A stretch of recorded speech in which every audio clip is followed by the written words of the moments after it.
ഗുരുനാഥൻ എന്ന പേരിലൊരു കീർത്തനം എഴുതിയിട്ടുണ്ട്. അതൊന്ന് വേഗം വായിക്കാം. അപ്പോൾ ആരാ ഗുരു ആയിട്ടിരിക്കേണ്ടതെന്ന് മനസ്സിലാവും. ശ്രീ ഗുരുവായൂരപ്പ ശരണനാരായണ. ഓം നാരായണ നാരായണ നാരായണ നാരായണ നാരായണ നാരായണ രാധാ ഗോവിന്ദ.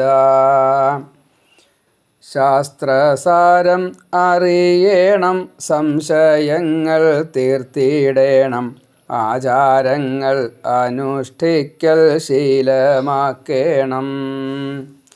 64 വിദ്യ ഏതും ശിഷ്യർ ചോദിക്കുകിൽ, ഉത്തരങ്ങൾ കൊടുക്കേണം ആചാര്യദേവൻ. നാരായണ നാരായണ നാരായണ നാരായണ നാരായണ നാരായണ രാധാ ഗോവിന്ദ. അജ്ഞാനാന്ധകാരങ്ങളെ തീർത്തു തരും നല്ല ഗുരു, അറിയേണ്ട ജ്ഞാനം ഏകം ഈശ്വരനെന്നും. ശിഷ്യരുടെ സമ്പത്തിനെ ഗണിക്കാതെ ഗുരുനാഥൻ, ജിജ്ഞാസുവിൻ മനസ്താപം അകറ്റിടേണം. നാരായണ നാരായണ നാരായണ നാരായണ നാരായണ നാരായണ രാധാ ഗോവിന്ദ.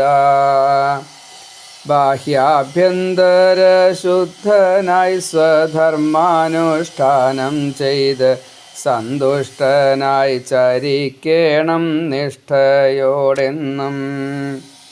മനോനിയന്ത്രണം കൊണ്ട് സ്വത്വസാത്വികത കൂട്ടി, ഹരിലീലാ ഗുണഗണ തൽപരനായും.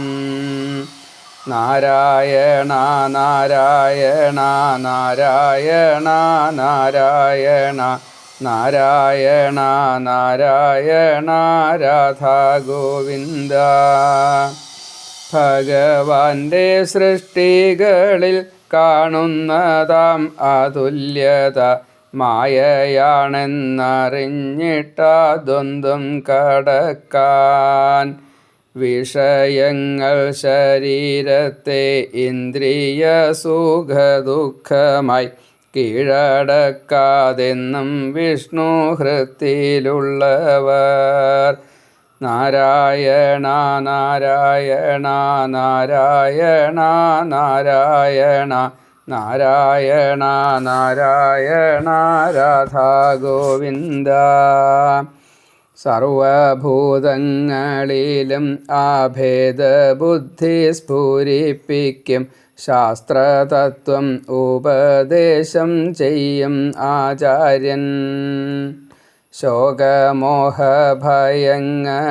തീർക്കും ഭാഗവതസാരം, ഗ്രഹിക്കുന്നു ഭവഭയമുക്തി നേടുവാൻ. നാരായണ നാരായണ നാരായണ നാരായണ നാരായണ നാരായണ രാധാ ഗോവിന്ദ. ശാന്തർ സ്വസ്ഥർ സമദർശി സദ്ഗുരുവേ സേവ ചെയ്യും, സഹിഷ്ണുവാം ശിഷ്യൻ മോക്ഷദ്വാരമെത്തിയിടും. ഗുരുപദേശത്തെ സദാ മനനം ചെയ്തീശ്വരങ്കൽ, സ്ഥായിയായ ഭക്തൻ ശിഷ്യധന്യരിൽ ധന്യൻ. നാരായണ നാരായണ നാരായണ നാരായണ നാരായണ നാരായണ രാധാ ഗോവിന്ദ. അന്യനുപകാരം ചെയ്യാൻ പഠിപ്പിക്കും ഗുരുവിനെ, ഈശ്വരാംശമായി കരുതും മാലോകരെന്നും. ആവശ്യങ്ങളറിഞ്ഞാർക്കും സേവനങ്ങൾ ചെയ്യും ശിഷ്യൻ, ഗുരു ശിഷ്യ പാരമ്പര്യ യശസ്വിയാകും. നാരായണ നാരായണ നാരായണ നാരായണ നാരായണ നാരായണ രാധാ ഗോവിന്ദ. സർവത്ര ഗോവിന്ദനാമ സങ്കീർത്തനം. ഗോവിന്ദ ഗോവിന്ദ. വേദത്തിലെ ഒരു സൂക്തം ആണ് ഇപ്പോൾ കീർത്തനമാക്കി എഴുതിയത്.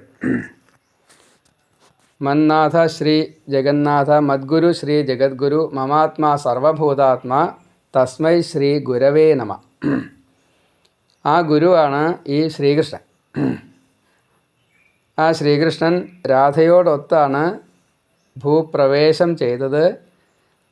ആ ഗുരുവിനെയാണ് ഇനിയിപ്പോൾ നമ്മൾ 69ാമത്തെ അധ്യായം തൊട്ടിട്ട് സ്മരിക്കണത്. ആരാവണം ഗുരു എന്നുള്ളത് വേദം പറയുന്നത് എല്ലാ വേദങ്ങളുടെയും ശാസ്ത്രങ്ങളുടെയും ഇന്നലെ നമ്മൾ വിസ്തരിച്ച് പറഞ്ഞു 19 തരത്തിൽപ്പെട്ടതായിട്ടുള്ള അറിവുകൾ തരുന്നതായിട്ടുള്ള ഗ്രന്ഥത്തെ നമ്മൾ പറഞ്ഞു. അത് മുഴുവൻ അറിയുന്ന ഒരാൾക്കാണ് ഗുരു എന്ന അർത്ഥത്തിൽ ഈ അന്ധകാരത്തെ മുഴുവൻ തീർക്കാനുള്ള ഗകാരോ ജ്ഞാനവാചക, ഗാകാരോ ഗമന, അങ്ങനെ ഗംഗ എന്ന രീതിയിൽ, അതേപോലെ ഈ അന്ധകാരമാകുന്ന അതിനെ ഇല്ലാണ്ടാക്കുവാൻ, അതേപോലെ ജ്ഞാനപ്രകാശമാകുന്ന ഈ ഇരുട്ടിനെ ഇല്ലാണ്ടാക്കുവാൻ എല്ലാ ശാസ്ത്രവും അറിഞ്ഞാൽ മാത്രമേ, എല്ലാ കാര്യവും അറിഞ്ഞാൽ മാത്രമേ, സംശയം തീർക്കാനുള്ള അറിവുണ്ടെങ്കിൽ മാത്രമേ ആചാരങ്ങൾ ചെയ്ത് സ്ഥിരമായിട്ട് അനുഷ്ഠാനം പോലെ ശീലമായിട്ട് ചെയ്യുന്നവർക്ക് മാത്രമേ ഗുരുസ്ഥാനത്തിരിക്കാനുള്ള അർഹതയുള്ളൂ. അതേപോലെ 64 വിദ്യയാണ്. 64 കല, 64 വിദ്യ, 64 രാഗം എന്നൊക്കെ പറഞ്ഞ് 64ൻ്റെ കുറേ കണക്കുകളുണ്ട്. തത്വങ്ങളും 64ആണ്. ഇത് മുഴുവൻ നന്നായിട്ട് വിശദീകരിക്കാൻ കഴിയുന്ന ഒരാൾ ശിഷ്യൻ ചോദിച്ചു കഴിഞ്ഞാൽ അതിന് ഉത്തരം കൊടുക്കണമെന്നാണ്. അപ്പോഴാണ് ഈ സംശയം എന്ന സംശയഗ്രന്ഥി ഭേദനം അത് നടക്കുള്ളൂ. അപ്പോൾ അതിന് ആരാണ് ഈശ്വരൻ? ഈ വിന്യാസം ചെയ്തത് ആരാണ്? എല്ലാം നിയന്ത്രിക്കുന്നത് ആരാണ്? ഇങ്ങനെ നാനാത്വം ഉണ്ടാക്കിയത് ആരാണ്? നാനാത്വം ഉണ്ടാക്കിയതിൻ്റെ കാരണം എന്താണ്? ഇതിൽ ഇങ്ങനെ ബന്ധിതനായിട്ട് കിടക്കാനുള്ള കാരണം എന്താണ്? ഇതിൽ നിന്നും ഒഴിവായാൽ മാത്രമാണ്, അല്ലെങ്കിൽ ആന്തരമായിട്ടും ബാഹ്യമായിട്ടും ശുദ്ധിയെ നേടാൻ സാധിച്ചാൽ മാത്രമേ ഈ ധാർമ്മികമായിട്ടുള്ള കർമ്മങ്ങളെ കൊണ്ട്, ഈ കർമ്മയോഗമായിട്ട് ഇത് ചെയ്താൽ മാത്രമേ ശുദ്ധി നമുക്ക് നേടാൻ സാധിക്കുള്ളൂ. അപ്പോൾ അതിന് വേണ്ടത് മുഴുവനെ പറഞ്ഞു കൊടുക്കാൻ കഴിയണം. ഗുരു എപ്പോഴും സന്തോഷത്തോട് കൂടിയിട്ട്, നമ്മൾ ചെയ്യുന്ന പ്രവൃത്തികൾ സന്തോഷത്തോട് കൂടിയിട്ടല്ല ചെയ്യുന്നതെങ്കിൽ ആ പ്രവൃത്തി ചെയ്തിട്ട് ഫലമില്ല എന്നാണ്. നമ്മൾ ചെയ്യുന്ന പ്രവൃത്തി നമ്മളെ സന്തോഷിപ്പിച്ചാൽ മാത്രമേ ഭഗവാന്റെ പ്രീതി ലഭിക്കൂ. അങ്ങനെ ഭഗവാൻ ചെയ്യുന്നതായിട്ടുള്ള ഈ ഭക്തനെ അനുഗ്രഹിക്കുക എന്ന ലീലയുണ്ടല്ലോ, ആ ലീലയുടെ സാരത്തെ അറിയുന്നതാണ് ഭഗവാന്റെ ഗുണം എന്ന് 5 എണ്ണത്തിൽ ഒന്നായിട്ട് നമ്മൾ മനസ്സിലാക്കുക. അതാണ് ഗുരുസ്ഥാനത്തിന് ഭഗവാനെ തന്നെ സകല സ്വരൂപമായിട്ട് വന്ന് ചെയ്ത് കാണിച്ചു തന്നു. ഓരോ അവതാരങ്ങളും അങ്ങനെയാണ്. ശ്രീരാമൻ ജനിച്ചു വന്നത് ആപത്താണ് എന്ന് കാണിക്കാനാണ്. അത് ധാർമ്മിക ബോധം അതിയായി കഴിഞ്ഞാൽ അതും ആപത്ത് തന്നെയാണ് എന്നാണ് ഭഗവാൻ കാണിച്ചു തന്നത്. കൃഷ്ണൻ ഇവിടെ ഈശ്വരനായിട്ട് വന്നു, ഈശ്വരഭാവത്തിലിരുന്നു. എന്നാൽ ബാക്കിയുള്ളവർക്ക് അനുഭവിപ്പിച്ചു കൊടുത്തു, സ്വയമേവ മാറി നിന്നു സാക്ഷിയായിട്ട്. രാമനും കൃഷ്ണനും ഒരിക്കലും ഒരുപോലെയല്ല. ആ ഭഗവാന്റെ ഈ ഇച്ഛ, എല്ലാവരിലും കാണുന്നതായിട്ടുള്ള ഈ അതുല്യത, അത് ഭഗവാനാൽ ചെയ്യപ്പെട്ടതായിട്ടുള്ള ഈ മായ തന്നെയാണ്. 2 എന്നുള്ള തോന്നലുണ്ടായാലാണ് അതിനെ മറികടക്കണമെന്നുള്ള തോന്നലുണ്ടാവുള്ളൂ. വിഷയങ്ങളിൽ നല്ലതും ചീത്തയുമുണ്ട്. ആ നല്ലതിനെ എടുക്കാൻ കഴിയണം, ചീത്തയെ ഒഴിവാക്കാൻ സാധിക്കണം. അതിന് നെഗറ്റീവ്സിനെ ആദ്യം പഠിക്കണം. ആ നെഗറ്റീവ്സിനെ ഒഴിവാക്കുവാൻ എന്ത് വേണം? അതിനെ ഗുരുവിൽ നിന്നും അറിയണം. അപ്പോൾ ആ ഗുരുവിന് അതും പറഞ്ഞു കൊടുക്കാൻ കഴിയണ്ടേ? നമ്മുടെ ഉള്ളിലുള്ള സുഖം ദുഃഖം എന്നുള്ളത് ഖം എന്നുള്ളത് ഇന്ദ്രിയമാണ്. സു ആയാൽ അത് നല്ലത്, ഇന്ദ്രിയത്തിന് ഇഷ്ടമായത്. ദു ആണെങ്കിൽ ഇന്ദ്രിയത്തിന് ഇഷ്ടമല്ലാത്തത്. വേദന തൊട്ടുള്ള കാര്യങ്ങളാണെന്ന് വെച്ചാൽ ഇന്ദ്രിയത്തിന് ഇഷ്ടമല്ല. അത് സ്വാദ തുടങ്ങിയ കാര്യങ്ങളാണെങ്കിൽ ഇന്ദ്രിയത്തിന് സുഖമാണ്. അത്രയേ ഉള്ളൂ. അപ്പോൾ ഈ സുഖം ദുഃഖം എന്നുള്ളത് അനുഭവിക്കുന്നത് ജീവനല്ല. സുഖവും ദുഃഖവും അനുഭവിക്കുന്നത് ശരീരത്തിലൂടെ അത് അനുഭവിക്കുമ്പോൾ മനസ്സാണ് അതിൻ്റെ ഈ എന്താ പറയുക എക്സ്ട്രാക്റ്റഡ് എസൻസ് അനുഭവിക്കുന്നത്. ഈ മനസ്സാണ് ഇത് പുണ്യപാപങ്ങളായിട്ട് ജീവന് കൈമാറുന്നത്. ആ ജീവൻ ഇതിനെ മുഴുവൻ ഈ അനുഭവങ്ങളെ മുഴുവൻ മനനം ചെയ്യുന്നു, അത് കൊണ്ടുപോകുന്നു. ചിലത് തീർക്കണു, ചിലത് ബാക്കി വരണം. ജീവൻ എപ്പോഴും ഒരു ശരീരം ഉപേക്ഷിച്ച് അടുത്ത ശരീരത്തിലേക്ക് കയറുമ്പോൾ, കാരണ ശരീരത്തിലേക്ക് കയറുമ്പോഴും ഈ സാധനങ്ങളൊക്കെ കയ്യിലുണ്ടാവും. കൂടെ ഇന്ദ്രിയങ്ങളും മനസ്സും ഉണ്ടാവും. 5, 4, 9 എണ്ണം എപ്പോഴും കൂടെ ഉണ്ടാവും. ഈ സംസാരം തീരുന്നത് വരെ ഈ 5, 4, 9 എണ്ണം. 5 എന്നുള്ളത് കണ്ണുകൊണ്ട് കണ്ണാകുന്ന ഇന്ദ്രിയം എന്നർത്ഥം. കണ്ണ്, മൂക്ക്, നാക്ക്, ത്വക്ക്, ചെവി. 5 ഇന്ദ്രിയങ്ങളുടെ പൂർണ്ണമായിട്ടുള്ള ഈ ഇന്ദ്രിയ ശക്തി അത് കൂടെ ഉണ്ടാവും. അതേപോലെ മനോബുദ്ധി അഹങ്കാര ചിത്തം. ഈ 5, 4, 9 പ്രാകൃതികമാണ്. അത് ശരീര ബന്ധമുള്ള സമയത്ത് ഈ ജീവൻ എപ്പോഴും കൊണ്ട് നടക്കും. അതുകൊണ്ടാണ് നമുക്ക് ഈ കർമ്മബാക്കിയും കാമബാക്കിയൊക്കെ കൊണ്ട് നടക്കേണ്ടി വരുന്നത്. അതിനനുസരിച്ചാണ് പിന്നെ ശരീരം കിട്ടുക. അത് ചെയ്യാനുള്ള ശരീരമാണ് കിട്ടുക. അത് തീർക്കാൻ അനുഭവിക്കാനുള്ള ശരീരമാണ് കിട്ടുക. ഇങ്ങനെ ഈ നാനാത്വം ഭഗവാൻ കാണിക്കുന്നത്, ഭേദബുദ്ധി ഭഗവാൻ കാണിക്കുന്നത്, അതിനെ എങ്ങനെ മറികടക്കാൻ സാധിക്കും, അതിൽ നിന്ന് എങ്ങനെ നമുക്ക് മോചനം നേടാൻ സാധിക്കും, അതാണ് മുക്തി. ഈ മുക്തിയെക്കുറിച്ച് നന്നായിട്ട് പറഞ്ഞു തരാൻ സാധിച്ചാൽ മാത്രമേ ഗുരുസ്ഥാനത്ത് ഇരിക്കാൻ സാധിക്കുള്ളൂ. ഈ ശോകമോഹ ഭയങ്ങളാകുന്ന ആദികൾ, ദുഃഖങ്ങൾ, അതിൽ നമ്മുടെ മനസ്സ് ബദ്ധമായി കഴിഞ്ഞാൽ,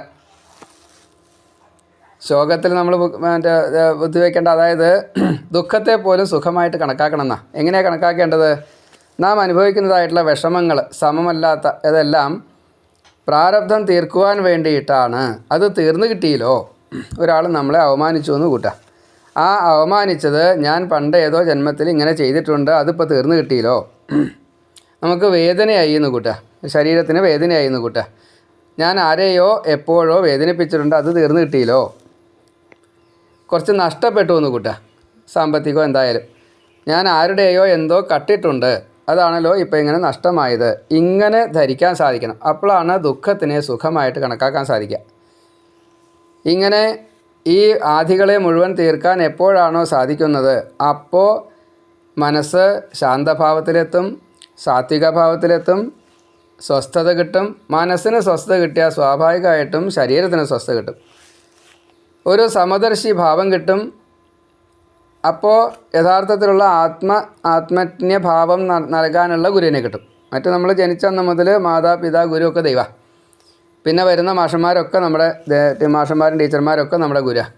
കണ്ണ് തുറന്നാൽ കാണുന്നത് മുഴുവൻ 24 അല്ല, 240 അല്ല, 2,40,000 ആയാലും ശരി, അതൊക്കെ ഗുരുക്കന്മാരാണ്. പക്ഷേ യഥാർത്ഥത്തിലുള്ള ആത്മീയ ഗുരുവിനെ അതെപ്പോഴാണോ കാണാൻ സാധിക്കുക, അപ്പോൾ അതുവരെ ഇതിങ്ങനെ അന്വേഷിച്ചുകൊണ്ടിരിക്കണം. അർജുനന് കൃഷ്ണനെ കിട്ടിയ പോലെ, ഉദ്ധവന് കൃഷ്ണനെ കിട്ടിയ പോലെ അതുവരെ സഹിക്കുകയാണ് വേണ്ടത്. എന്താ സഹിക്കേണ്ടത്? ശരീരം തന്നത് ഇത് ബാക്കി ഉണ്ടായത് കൊണ്ടാണ്. അതുകൊണ്ട് ശരീരത്തിൻ്റെതായിട്ടുള്ള ധർമ്മങ്ങൾ മുഴുവൻ നമ്മൾ ചെയ്യണം. സമ്പാദിക്കേണ്ടത് എന്താണ്? പുണ്യമാണ് സമ്പാദിക്കേണ്ടത്, സദ് യശസ്സാണ് സമ്പാദിക്കേണ്ടത്. ഇങ്ങനെ ആരിൽ നിന്നാണോ നമുക്ക് ഈ സത് ഉപദേശങ്ങളെ കിട്ടുന്നത്, നമ്മളെ സാത്വികനാക്കുന്നത്, അവർക്ക് വേണ്ടിയിട്ട് സേവനം ചെയ്യുക, അവരെ ഈശ്വരനായിട്ട് കണ്ടുകൊണ്ട് അവരുടെ പ്രീതിയെ സമ്പാദിക്കുക. അത് ഈശ്വരൻ്റെ പ്രീതിക്ക് കാരണമായി തീരും. ഇങ്ങനെ ആരാണോ ആത്മാർത്ഥമായിട്ട് ചെയ്യുന്നത്, ദേഹാർത്ഥമല്ല. നമ്മൾ 2 കാര്യങ്ങളാണ് ചെയ്യുക, ഒന്ന് ദേഹാർത്ഥം, ഒന്ന് ആത്മാർത്ഥം. അതിൽ ദേഹാർത്ഥമല്ലാതെ കണ്ട് ആത്മാർത്ഥമായിട്ട് ആരാണോ ചെയ്യുന്നത്, അവർക്ക് ഈ ഗുരുവിനാൽ തന്നെ, ഭഗവാനാൽ തന്നെ യശസ്സ് നേടിക്കൊടുക്കും. ഉത്തമ ശിഷ്യൻ എന്ന രീതിയിൽ എല്ലാവരാലും അറിയപ്പെടും. വിവേകാനന്ദനെ പോലെ വിവേകാനന്ദനാൽ രാമകൃഷ്ണ പരമഹംസർ അറിയപ്പെട്ടതുപോലെ ഈ ഗുരു ശിഷ്യബന്ധം അത് ഈശ്വരനും ഭക്തനും ഭഗവാനും ഭക്തനും എന്ന രീതിയിൽ അറിയപ്പെടും. ഈ സേവനങ്ങൾ വിവേകാനന്ദൻ ചെയ്ത സേവനങ്ങൾ ഈ ഭൗതികതയെ മുഴുവൻ ഈ ആത്മീയമായിട്ട് പറഞ്ഞിട്ടുള്ള അറിവുകളെ മുഴുവൻ ഈ ലോകത്തിൽ മുഴുവൻ പ്രചരിപ്പിക്കുക എന്ന സേവനമാണ് ഗുരുവിന് വേണ്ടിയിട്ട് ചെയ്തത്. ഗുരുവിൻ്റെ ആജ്ഞയായിരുന്നു അത്. നീ ഈ കാര്യങ്ങൾ എല്ലാ ദിക്കിലും ചെന്ന് പറയേ എന്ന്. അപ്പോൾ അദ്ദേഹം ചെയ്ത പ്രസംഗങ്ങൾ എത്രയോ പുസ്തകങ്ങളായിട്ട് എല്ലാ ഭാഷയിലും, അമേരിക്കയിൽ ചെയ്ത പ്രസംഗം മാത്രം അതല്ല, എല്ലാ ദിക്കിലും അദ്ദേഹത്തെ സ്വീകരിക്കപ്പെട്ടു. അദ്ദേഹത്തിൻ്റെ ഈ തത്വങ്ങൾ എവിടെ പറഞ്ഞാലും വേണ്ടില്ല, അതൊക്കെ ലോകം മുഴുവനും സ്വീകരിച്ചു. ഇത് ഗുരുവിൻ്റെ അനുഗ്രഹം കൊണ്ടാണ് അത് സാധിച്ചത്. ആജ്ഞയായിരുന്നു. അത് വിവേകാനന്ദൻ നന്നായിട്ട് തന്നെ ചെയ്തു. ഓരോ ദിക്കിലും ഓരോരോ തരത്തിലാണ് വിവേകാനന്ദൻ എന്ന് പറഞ്ഞത്. കേരളത്തിനെ ഭ്രാന്താലയം എന്ന് വിളിച്ച അതേ ഈ വിവേകാനന്ദൻ തന്നെയാണ് അമേരിക്കയിൽ ചെന്നപ്പോൾ സഹോദരീ സഹോദരന്മാരെ എന്ന് വിളിച്ചത്. കാരണം അവിടെ ആ ഒരു പോരായ്മയാണ് ഉണ്ടായിരുന്നത്. ഇവിടെ ജ്ഞാനമുണ്ടായിട്ടും അതിനെ ഉപയോഗിക്കാതെ ഇരിക്കുകയാണ് കേരളത്തിലുണ്ടായത്. ഇത് രണ്ടും തമ്മിൽ അദ്ദേഹത്തിന് അത് മനസ്സിലായി. അതുകൊണ്ട് രണ്ടിനെയും രണ്ട് തരത്തിൽ കാണിക്കുന്നു.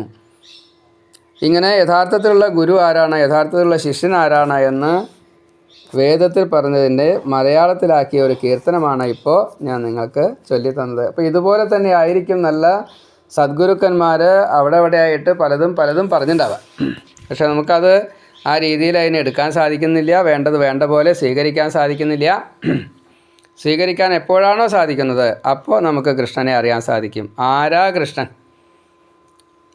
എന്ന് പറയാൻ വേണ്ടിയിട്ടാണ് കൃഷ്ണ ഗാർഹസ്ഥ്യത്തെ ഒരു ദിവസം എന്ന നിലയ്ക്ക് നാരദൻ പരീക്ഷിച്ചറിഞ്ഞു എന്ന് പറഞ്ഞത്. ബ്രഹ്മാവ്, നാരദൻ, പ്രദ്യുമ്നൻ ഇവർ 3 പേരും ബുദ്ധിയുടെ പ്രതീകങ്ങളാണ്. അധിഷ്ഠാന ദേവത പ്രാധാന്യത്തോടു കൂടിയിട്ട് നിൽക്കുന്ന ആ ഭാവത്തിലാണ് ഇവർ വരിക. ദേവർഷി ആയാലും ശരി, പ്രദ്യുമ്നനായിട്ട് ഭഗവാൻ ഇവിടെ 4 രൂപത്തിലാണ് വന്നത്. കർമ്മം ബലരാമൻ എന്ന രീതിയിൽ കർമ്മം വന്നു. അതേപോലെ ഈ ഈശ്വരഭാവത്തിൽ കൃഷ്ണൻ വന്നു, വസിക്കുക എന്ന രീതിയിൽ വാസുദേവനായിട്ട് വന്നു. ബുദ്ധിയുടെ രൂപത്തിൽ പ്രദ്യുമ്നൻ വന്നു, മകനായിട്ടാണ് വന്നത്. കർമ്മം ഏട്ടനായിട്ടാണ് വന്നത്. ബുദ്ധി മകനായിട്ടാണ് വന്നത്. മനസ്സ് മകൻ്റെ മകനായിട്ടാണ് വന്നത്. അതാണ് അനിരുദ്ധൻ, പേരക്കുട്ടിയാണ് മനസ്സ്. അപ്പം നമ്മൾ ഓരോരുത്തരെയും എവിടെയാണ് നിർത്തേണ്ടത് എന്നാണ്. പലരും കർമ്മത്തെ ഉപേക്ഷിച്ച് സന്യസിക്കാറുണ്ട്. ഈ സന്യസിച്ചതിൻ്റെ ശേഷം പിന്നെ ചെയ്യുന്നത് മുഴുവൻ സന്യാസമല്ല, പിന്നെ ചെയ്യുന്നത് മുഴുവൻ കർമ്മ. അത് എന്തിനുള്ള കർമ്മം? സമ്പാദിക്കാനുള്ള കർമ്മം. നോക്കി നോക്കൂ, സന്യസിക്കുന്നതേ എല്ലാം ഉപേക്ഷിക്കുക എന്ന അർത്ഥത്തിലാണ്.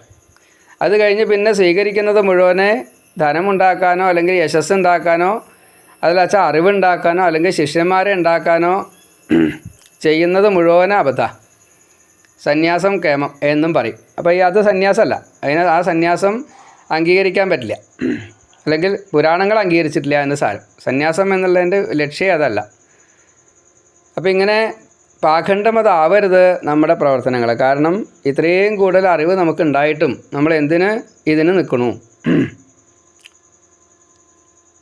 ശ്രീകൃഷ്ണ ഭഗവാൻ തന്നെ സ്വയമേവ ഗാർഹസ്ഥ രീതിയിലാണ് ഇവിടെ മാറി നിന്നിട്ടാണെങ്കിലും സ്വയമേവ ചെയ്ത് കാണിക്കുന്നുണ്ട് മുഴുവൻ. അപ്പോൾ അതൊന്ന് കാണണം എന്ന് വിചാരിച്ചിട്ടാണ് നാരദൻ ഇവിടെ വന്നത്. അപ്പോൾ കണ്ടത് മാറി നിൽക്കുന്നതായിട്ടുള്ള സന്യാസിയായിട്ടുള്ള ഈ കൃഷ്ണൻ എല്ലാം ചെയ്യുന്നു എന്നതാണ്. അത് കണ്ട് അത്ഭുതപ്പെട്ടു. അതാണ്, അതായത് ദ്വാരകയ്ക്ക് ഒരു നാരദനൊരു കുഴപ്പമുണ്ട്. 3.25 നാഴികയിൽ കൂടുതൽ എവിടെയും നിൽക്കാൻ പറ്റില്ല. പക്ഷേ കൃഷ്ണൻ എവിടെയാണോ ഉള്ളത്, രാമൻ എവിടെയാണോ ഉള്ളത്, ശിവൻ എവിടെയാണോ ഉള്ളത്, ദേവി എവിടെയാണോ ഉള്ളത് വെച്ചാൽ അവിടെയൊക്കെ ധാരാളം സമയം നിൽക്കാം. അവിടെ 3.25 നാഴിക പ്രശ്നമല്ല. അങ്ങനെ ദ്വാരകയിലെത്തി. അപ്പോൾ ആദ്യം ചെന്ന് കയറിയത് രുക്മിണി താമസിക്കുന്ന കൊട്ടാരത്തിലാണ്. അവിടെ ചെന്നപ്പോൾ ഭഗവാൻ വളരെ ഗംഭീരമായിട്ട് സ്വീകരിച്ച് കാല് കഴുകി ഇരുത്തി കുശല പ്രശ്നങ്ങളൊക്കെ ചെയ്തു, പൂജിച്ചു. എന്തൊക്കെയാണ് കൊടുക്കേണ്ടത് ചോദിച്ചാൽ നിശ്ചയില്ല, പല രീതിയിൽ ബഹുമാനിച്ചു. പറഞ്ഞു, അങ്ങയെ പോലുള്ളവരുണ്ടായത് കൊണ്ട് ഗൃഹസ്ഥന്മാരായിട്ടുള്ള ഞങ്ങൾക്ക് ഈ തെറ്റുകൾ എന്തെങ്കിലും പറ്റുന്നുണ്ടെങ്കിൽ അതിൻ്റെ തിരുത്തലുകൾ നിങ്ങളെപ്പോലുള്ളവർ ചെയ്തു തരുമല്ലോ. ഞാൻ എന്താ അങ്ങേക്ക് വേണ്ടത് ചെയ്ത് തരേണ്ടത്. ഗൃഹസ്ഥരുടെ ഡ്യൂട്ടീസാണ് സന്യാസിമാരെ അവരുടെ ആവശ്യങ്ങളെ നിറവേറ്റി കൊടുക്കാനുള്ള. മഹർഷിമാർ, മറ്റേ മുനിമാർ, സജ്ജനങ്ങൾ, ഭക്തന്മാർ, അവരെ രക്ഷിക്കലൊക്കെ ഗൃഹസ്ഥന്മാർ. പ്രത്യേകിച്ച് ഇദ്ദേഹം രാജാവാണല്ലോ കൃഷ്ണൻ. അപ്പോൾ ആ നിലയ്ക്ക് രാജാവല്ലെങ്കിലും രാജപദവിയിലാണ്. അപ്പോൾ അതുകൊണ്ട് അത് ചെയ്ത് കൊടുക്കുക എന്നുള്ളത് ഭഗവാന്റെ ഒരു ഡ്യൂട്ടിയാണ്. അപ്പോൾ അതുകൊണ്ട് അത് ചെയ്യാൻ വേണ്ടിയിട്ട് എന്തെങ്കിലും ചെയ്തു തരണോ എന്ന് ചോദിക്കണം. നാരദിന് ക്ഷമയൊന്നുമില്ല കേട്ടോ. നാരദ വന്ന ഉദ്ദേശം കുറച്ച് വിപുലാണ്. അപ്പോൾ അതുകൊണ്ട് ക്ഷമയില്ല. ഏതായാലും അത് സ്വീകരിച്ചു. അവിടുന്ന് മേലെ മുങ്ങി. പിന്നെ സത്യഭാമയുടെ അടുത്തെത്തി. അവിടെ നോക്കിയപ്പോൾ സത്യഭാമ ചൂത് കളിച്ചുകൊണ്ടിരിക്കുക. സത്യഭാമയും ഭഗവാനും കൂടിയിട്ട് ചൂത് കളിച്ചുകൊണ്ടിരിക്കണം. അപ്പോഴാണ് അവിടെ ചെന്നത്. അപ്പോൾ വേഗം ബഹുമാനിച്ചുകൊണ്ട്, ചൂത് കളിക്കാൻ പാടില്ല സ്വതേ ദ്യോതം പാനം ശ്രീയസ്വന, പക്ഷേ എങ്കിലും കളിയായിട്ടാവാമെന്നൊന്ന് പറയുന്നുണ്ട്. അതായത് വാതുവെപ്പ് പാടില്ല എന്ന് മാത്രമേ ഉള്ളൂ. പണം വെച്ചിട്ടോ പണം അങ്ങനെ പാടില്ല എന്നേ പറഞ്ഞിട്ടുള്ളൂ. ഇത് നേരം പോക്കാണല്ലോ. അപ്പോൾ കുറേശ്ശെ ഇത് വേണം, മനസ്സിനെ സന്തോഷിപ്പിക്കുക എന്ന രീതിയിൽ കളിയാദികൾ വേണം. അതിലൊന്ന് ഈ ചൂതുകളി എടുത്തു, അത്രയേ ഉള്ളൂ. അതിൽ കുതിരപ്പന്തയങ്ങളാവാം, മറ്റു പലതൊക്കെ ഉണ്ട്. ആ കൂട്ടത്തിൽ ഇവിടെ ചൂത് കളിക്കുകയാണ്, അത്രയേ ഉള്ളൂ. അപ്പോൾ വേഗം നീട്ടു. എന്നിട്ട് പൂജയും കാര്യങ്ങളൊക്കെ കഴിഞ്ഞതിൻ്റെ ശേഷം, അങ്ങാണ് ഞങ്ങളെ പോലെയുള്ളവരെ പൂർണ്ണന്മാരാക്കി തീർക്കുന്നത്. അങ്ങയെ സേവിക്കാൻ ഞങ്ങൾക്ക് എന്തെങ്കിലും അവസരം കിട്ടുമ്പോൾ അതിനെ ഉപയോഗിക്കാൻ അത് കഷ്ടമല്ലേ. അതുകൊണ്ട് ഞാൻ എന്താ ചെയ്തു തരേണ്ടത്? അവിടെയും അങ്ങനെയൊക്കെ ചോദിച്ചു. കുറച്ചധികം ചോദ്യോത്തരങ്ങളൊക്കെ ഉണ്ട്. ഈ ഒരു രംഗത്താണ് സ്വതേ ദക്ഷിണയുടെ കാര്യങ്ങളൊക്കെ ഇന്നലെ ശങ്കരേട്ടൻ വിസ്തരിച്ച് പറഞ്ഞത്. പിന്നത്തെ മറ്റേ ജാമ്പവതിയുടെ അടുത്താണ് പിന്നെ പോയത്. അവിടെ നോക്കുമ്പോൾ കുട്ടികളെ ലാളിക്കുകയാണ്. അവിടെയും ഇതേപോലെ പൂജ്യം സ്വീകരിച്ചു. മറ്റു പല കാര്യങ്ങളും കുട്ടികളെ സംബന്ധിച്ചുള്ള കാര്യങ്ങൾ അവിടെ സംവദിച്ചിട്ടുണ്ടാവും. അടുത്തത് കാളിന്തിയുടെ അവിടേക്കാണ് ചെന്നത്. അവിടെ കുളിക്കാൻ വേണ്ടിയിട്ട് ഒരുങ്ങണ കൃഷ്ണയാണ് കണ്ടത്. ഓരോ സ്ഥലത്ത് ചെല്ലുമ്പോൾ ഓരോരോ ഭാവത്തിൽ ഭഗവാൻ പ്രവർത്തിച്ചു കൊണ്ടിരിക്കുക. 16,108 ഗൃഹങ്ങളിലും ഈ നാരദൻ ചെന്നു. ഒരുത്തിയിൽ ഹോമം ചെയ്യാണ്, ഒരുത്തിയിൽ തർപ്പണം ചെയ്യാണ്, ഒരുത്തിയിൽ വേദപാഠം ചെയ്യാണ്, ഒരുത്തിയിൽ അതിഥി പൂജ ചെയ്യാണ്, ഒരുത്തിയിൽ ഭൂതബലി ചെയ്യാണ്, ഒരുത്തിയിൽ അന്നദാനം ചെയ്യണു, ഒരുത്തിയിൽ ഭഗവാൻ ഉച്ഛിഷ്ടം ഭക്ഷിക്കണു, ഒരുത്തിയിൽ സന്ധ്യാവന്തനം ചെയ്യണു, ഒരുത്തിയിൽ യുദ്ധതന്ത്രങ്ങളെ കുട്ടികൾക്ക് പഠിപ്പിച്ചു കൊടുക്കണു, സൈന്യങ്ങൾക്ക് പഠിപ്പിച്ചു കൊടുക്കണു, ഒരുത്തിയിൽ ആനപ്പുറത്ത് സവാരി എല്ലാം അന്വേഷിക്കുക, അല്ലെങ്കിൽ പല അങ്ങനെയുള്ള രാജകാര്യം, ഒരുത്തിയിൽ കുതിരപ്പുറത്താണ്, ഒരുത്തിയിൽ സ്തുതി കേൾക്കുകയാണ്. അത് ഈ രാജാക്കന്മാരുടെ ഒരു ആവശ്യമാണ്, സ്തുതി കേൾക്കണം. അതിനും ചില കാര്യങ്ങളൊക്കെ അങ്ങോട്ടും ഇങ്ങോട്ടൊക്കെ പറയാനും കാര്യങ്ങളൊക്കെ ഉണ്ട്. അതാണ് സ്തുതി കേൾക്കൽ. പിന്നെ ഒരുത്തിയിൽ കാര്യാലോചന, അതേപോലെ ഒരുത്തിയിൽ ജലക്രീഡ ചെയ്തുകൊണ്ടിരിക്കുകയാണ്, ഒരുത്തിയിൽ പശുദ്ധാനം തൊട്ടുള്ള കാര്യങ്ങൾ, ഗൃഹസ്ഥ ജീവിതത്തിൻ്റെ പുണ്യം നേടാൻ വേണ്ടിയിട്ടുള്ള പ്രവർത്തനങ്ങൾ. അവിടെ ബ്രാഹ്മണർ ഒരുക്കേണ്ട നാരദനെ കണ്ടപ്പോൾ അവർക്കും സന്തോഷമായി. ഒരുത്തിയിൽ ഇതിഹാസ പുരാണങ്ങളൊക്കെ കേൾക്കുകയാണ്. വായിക്കുന്നുണ്ട് ഭഗവാൻ, കേൾക്കണമുണ്ട്. ഇവിടെ ഭഗവാൻ കേൾക്കുന്നതായിട്ടുള്ള രംഗമാണ് പറയണത്. ഒരുത്തിയിൽ പുരുഷാർത്ഥങ്ങളെ നേടാൻ വേണ്ടിയിട്ടുള്ള ഈ ധാർമ്മിക കർമ്മങ്ങളെ, ഈ വേദം വിരിച്ചതായിട്ടുള്ള കർമ്മങ്ങളെ ചെയ്യാണ് ഒരുത്തിയിൽ. പിന്നെ ഒരുത്തിയിൽ ഭഗവാൻ അതിഗംഭീരമായിട്ടുള്ള ഭജന, ഒരുത്തിയിൽ ഈ ധ്യാനാദി കാര്യങ്ങൾ, ഭഗവാന്റെ തന്നെ സ്വയമേവ ചില ധ്യാനാദി കാര്യങ്ങൾ. പിന്നെ ഒരുത്തിയിൽ ഗുരുക്കന്മാരെ പൂജിക്കുന്നതായിട്ടൊരു രംഗമാണ് ഒരുത്തിയിൽ കണ്ടത്. ഒരുത്തിയിൽ യുദ്ധവർണ്ണനയാണ് അതിഗംഭീരമായിട്ടുള്ള. ഈ സന്ധ്യ തൊട്ടുള്ള ക്ഷാത്ര കർമ്മങ്ങൾ ഒരു 6 എണ്ണം ഉണ്ട്. അത് അതിഗംഭീരമായിട്ട് വിസ്തരിച്ച് കൊടുക്കണം. അതേപോലെ മറ്റൊരു ഭാര്യയുടെ അടുത്ത് സജ്ജനക്ഷേമ ചർച്ചയാണ് ചെയ്തുകൊണ്ടിരിക്കുന്നത്. അതേപോലെ ഒരുത്തിയിൽ പുത്രന്മാരുടെ വിവാഹാദി കാര്യങ്ങൾ, അതേപോലെ അടുത്ത പേരക്കുട്ടികളുടെ ചോരോണം, അങ്ങനെയുള്ള കാര്യങ്ങൾ, പേരക്കുട്ടിയുടെ ഈ വിവാഹാദി ആലോചനാദി കാര്യങ്ങൾ, അതേപോലെ ചില വിരുന്നുകാർ വരുമ്പോൾ അല്ലെങ്കിൽ ചില മഹാഋഷികൾ വരുമ്പോൾ അവരെയൊക്കെ യാത്രയാക്കുക തുടങ്ങിയിട്ടുള്ള കാര്യങ്ങൾ ഒരുത്തിയിൽ ചിലവരെ സ്വീകരിക്കുന്നതായിട്ടുള്ള കാര്യങ്ങൾ, ഒരുത്തിയിൽ യജ്ഞം ചെയ്യാൻ വേണ്ടിയിട്ടുള്ള യാഗം അത് ചെയ്യാൻ വേണ്ടിയിട്ടുള്ള ഒരുക്കങ്ങൾ, അങ്ങനെയുള്ള യാഗം ചെയ്യുന്നത് അങ്ങനെയൊക്കെ കണ്ടു. ഒരുത്തിയിൽ ഭഗവാൻ കിണർ കുഴിക്കുക, ജലാശയ നിർമ്മാണം, ഇഷ്ടാപൂർത്തങ്ങളെന്ന് പറയും. ഒരുത്തിയിൽ വൃക്ഷം നടുകയാണ് ഭഗവാൻ. അതേപോലെ ഒരുത്തിയിൽ പരോപകാരം ചെയ്യുക, അതേപോലെ ഒരുത്തിയിൽ നായാട്ട് പരിശീലിക്കുക, ചെയ്യുക, അങ്ങനെയുള്ള കാര്യങ്ങൾ ചെയ്യണം. ഒരുത്തിയിൽ ചാരവൃത്തി അതിഗംഭീരമായിട്ട്. ഇങ്ങനെ ഭഗവാൻ എവിടെയൊക്കെ താമസിക്കുന്നു. 16,108 പത്നിമാരുണ്ടല്ലോ, അവിടെയൊക്കെ എല്ലാ ദിക്കിലും എത്തണമെന്നാണ് നാരദൻ വിചാരിച്ചത്. സ്വതേ മനോവേഗത്തിൽ സഞ്ചരിക്കാം നാരദനെ. എന്നിട്ടും അവന് സമയം കിട്ടിയില്ല. ഒരു ദിവസം കൊണ്ട് തീർക്കണം എന്നാണ്, അല്ലെങ്കിൽ ആ രീതിയിലാണ് അപ്പോൾ അതിൻ്റെ ഒരു യാത്ര ഉണ്ടായത്. എങ്ങനെയായാലും എല്ലാ ദിക്കിലും നാരദൻ സന്നിഹിതനായി എങ്കിലും മുഴുവൻ എത്താൻ സാധിച്ചില്ല എന്ന് നാരദന് കുറ്റബോധം തോന്നി. അപ്പോൾ ഭഗവാൻ പൂർണ്ണനാണ് എന്ന് നാരദന് അപ്പോഴും മനസ്സിലായില്ല. എല്ലാ ദിക്കിലും വ്യത്യസ്ത ഭാവത്തിൽ ഭഗവാൻ ഇത്രയും മായ കാട്ടിക്കൊണ്ട് വെവ്വേറെ ഭാഷകളിൽ വെവ്വേറെ ഡ്യൂട്ടീസിൽ, അതേപോലെ വേഷഭൂഷാദികളിൽ ഒക്കെ വ്യത്യാസമാണല്ലോ. അപ്പോൾ കിണർ കുഴിക്കലും കലപ്പ എന്തെങ്കിലുമൊക്കെ ഭഗവാൻ ചെയ്യുന്നുണ്ട്. അതുപോലെ കുതിരപ്പുറത്തായാലും ആനപ്പുറത്തായാലും ഒക്കെ സഞ്ചരിക്കുന്നുണ്ട്. അതുപോലെ യാഗാദി കാര്യങ്ങൾ ചെയ്യണു, ഹോമാദി കാര്യങ്ങൾ ചെയ്യണു, ദാനാദി കാര്യങ്ങൾ ചെയ്യണു. എല്ലാറ്റിലും വേഷവിധാനം തൊട്ട് സകല കാര്യങ്ങളും വ്യത്യാസമാണ്. ഇങ്ങനെ ഭഗവാന്റേതായിട്ടുള്ള ഈ മഹായോഗിയായിട്ടുള്ള ഭഗവാന്റെ ഈശ്വരത്വം, യോഗേശ്വരത്വം, അത് മായാനാഥനായിട്ടുള്ള ഭഗവാൻ കാണിച്ചു കൂട്ടുകയാണോ എന്ന് തോന്നി. എന്നുവെച്ചാൽ എന്നെ പരീക്ഷിക്കാൻ വേണ്ടിയിട്ട്. അപ്പോൾ അതല്ല എന്ന് ഉള്ളിൽ നിന്ന് തോന്നുകയും ചെയ്തു എന്നാണ്. അങ്ങനെ ഈ ഭഗവാനെക്കുറിച്ച് കുറച്ച് നേരം ഇപ്പോൾ എല്ലാ ദിക്കിലും പോയി, എല്ലാ ദിക്കിലും എത്താൻ പറ്റിയില്ല കേട്ടോ. എന്നിട്ട് ഭഗവാനെ ഒന്ന് സ്വയമേവ മനനം ചെയ്തു. അപ്പോഴാണ് ഈ ഭഗവാൻ ബ്രഹ്മാദി ദേവന്മാർക്ക് പോലും പിടികിട്ടാത്തതായിട്ടുള്ള ആളാണ്, യോഗീശ്വരന്മാർക്ക് പിടികിട്ടാത്ത ആളാണ്. ആ ഭഗവാനെ ഞാനിങ്ങനെ പരീക്ഷിക്കാൻ പുറപ്പെട്ടത് അബദ്ധമായി എന്ന് മനസ്സിലായി. അതേപോലെ കൃഷ്ണകീർത്തിയാണല്ലോ ഈ 3 ലോകത്തും. എല്ലാ ദിക്കിലും എല്ലാവരും കീർത്തിക്കുന്നതും കൃഷ്ണനെയാണ്. അത് എല്ലാ ദിക്കിലും മുഴങ്ങുന്നതും കൃഷ്ണകീർത്തി തന്നെയാണ്. 3 ലോകവും ശുദ്ധീകരിക്കുന്നതും ഈ കൃഷ്ണകീർത്തിയാണ്. ഇങ്ങനെയുള്ള ആ ഭഗവാനെ ഞാൻ എങ്ങനെയാണ് മനസ്സിലാക്കുക? അപ്പോൾ നാരദൻ അബദ്ധം പറ്റി എന്ന് മനസ്സിലായി. ഞാൻ ഭഗവാനെ സ്തുതിക്കുകയാണ് എന്ന് പറഞ്ഞ് ഗംഭീരമായിട്ട് സ്തുതിക്കുകയാണ്. എന്നാൽ സ്തുതി ഇവിടെ പറഞ്ഞിട്ടില്ല കേട്ടോ, സ്തുതിച്ചു എന്ന് മാത്രമേ പറഞ്ഞുള്ളൂ. നന്നായിട്ട് സ്തുതിച്ചു, ഭഗവാനെ നമസ്കരിച്ചു. ഇപ്പോൾ ഇവിടെയൊക്കെ ചെന്നപ്പോൾ ഇങ്ങോട്ട് പൂജ സ്വീകരിക്കുക, അങ്ങനെ എന്താ വന്ന് എവിടുന്നാ വരണേ, ഇങ്ങനെയുള്ള കുശല പ്രശ്നങ്ങൾ ചോദിക്കുക, അങ്ങനെയൊക്കെ ഉണ്ടായത്. പക്ഷേ ഭഗവാൻ മായ കാട്ടിയിട്ടാണ് വന്നിരിക്കുന്നത്. ഇവിടെ സകല സ്വരൂപം സ്വീകരിച്ചിട്ടാണ് വന്നതെന്ന് പറയാൻ നിവൃത്തിയില്ല.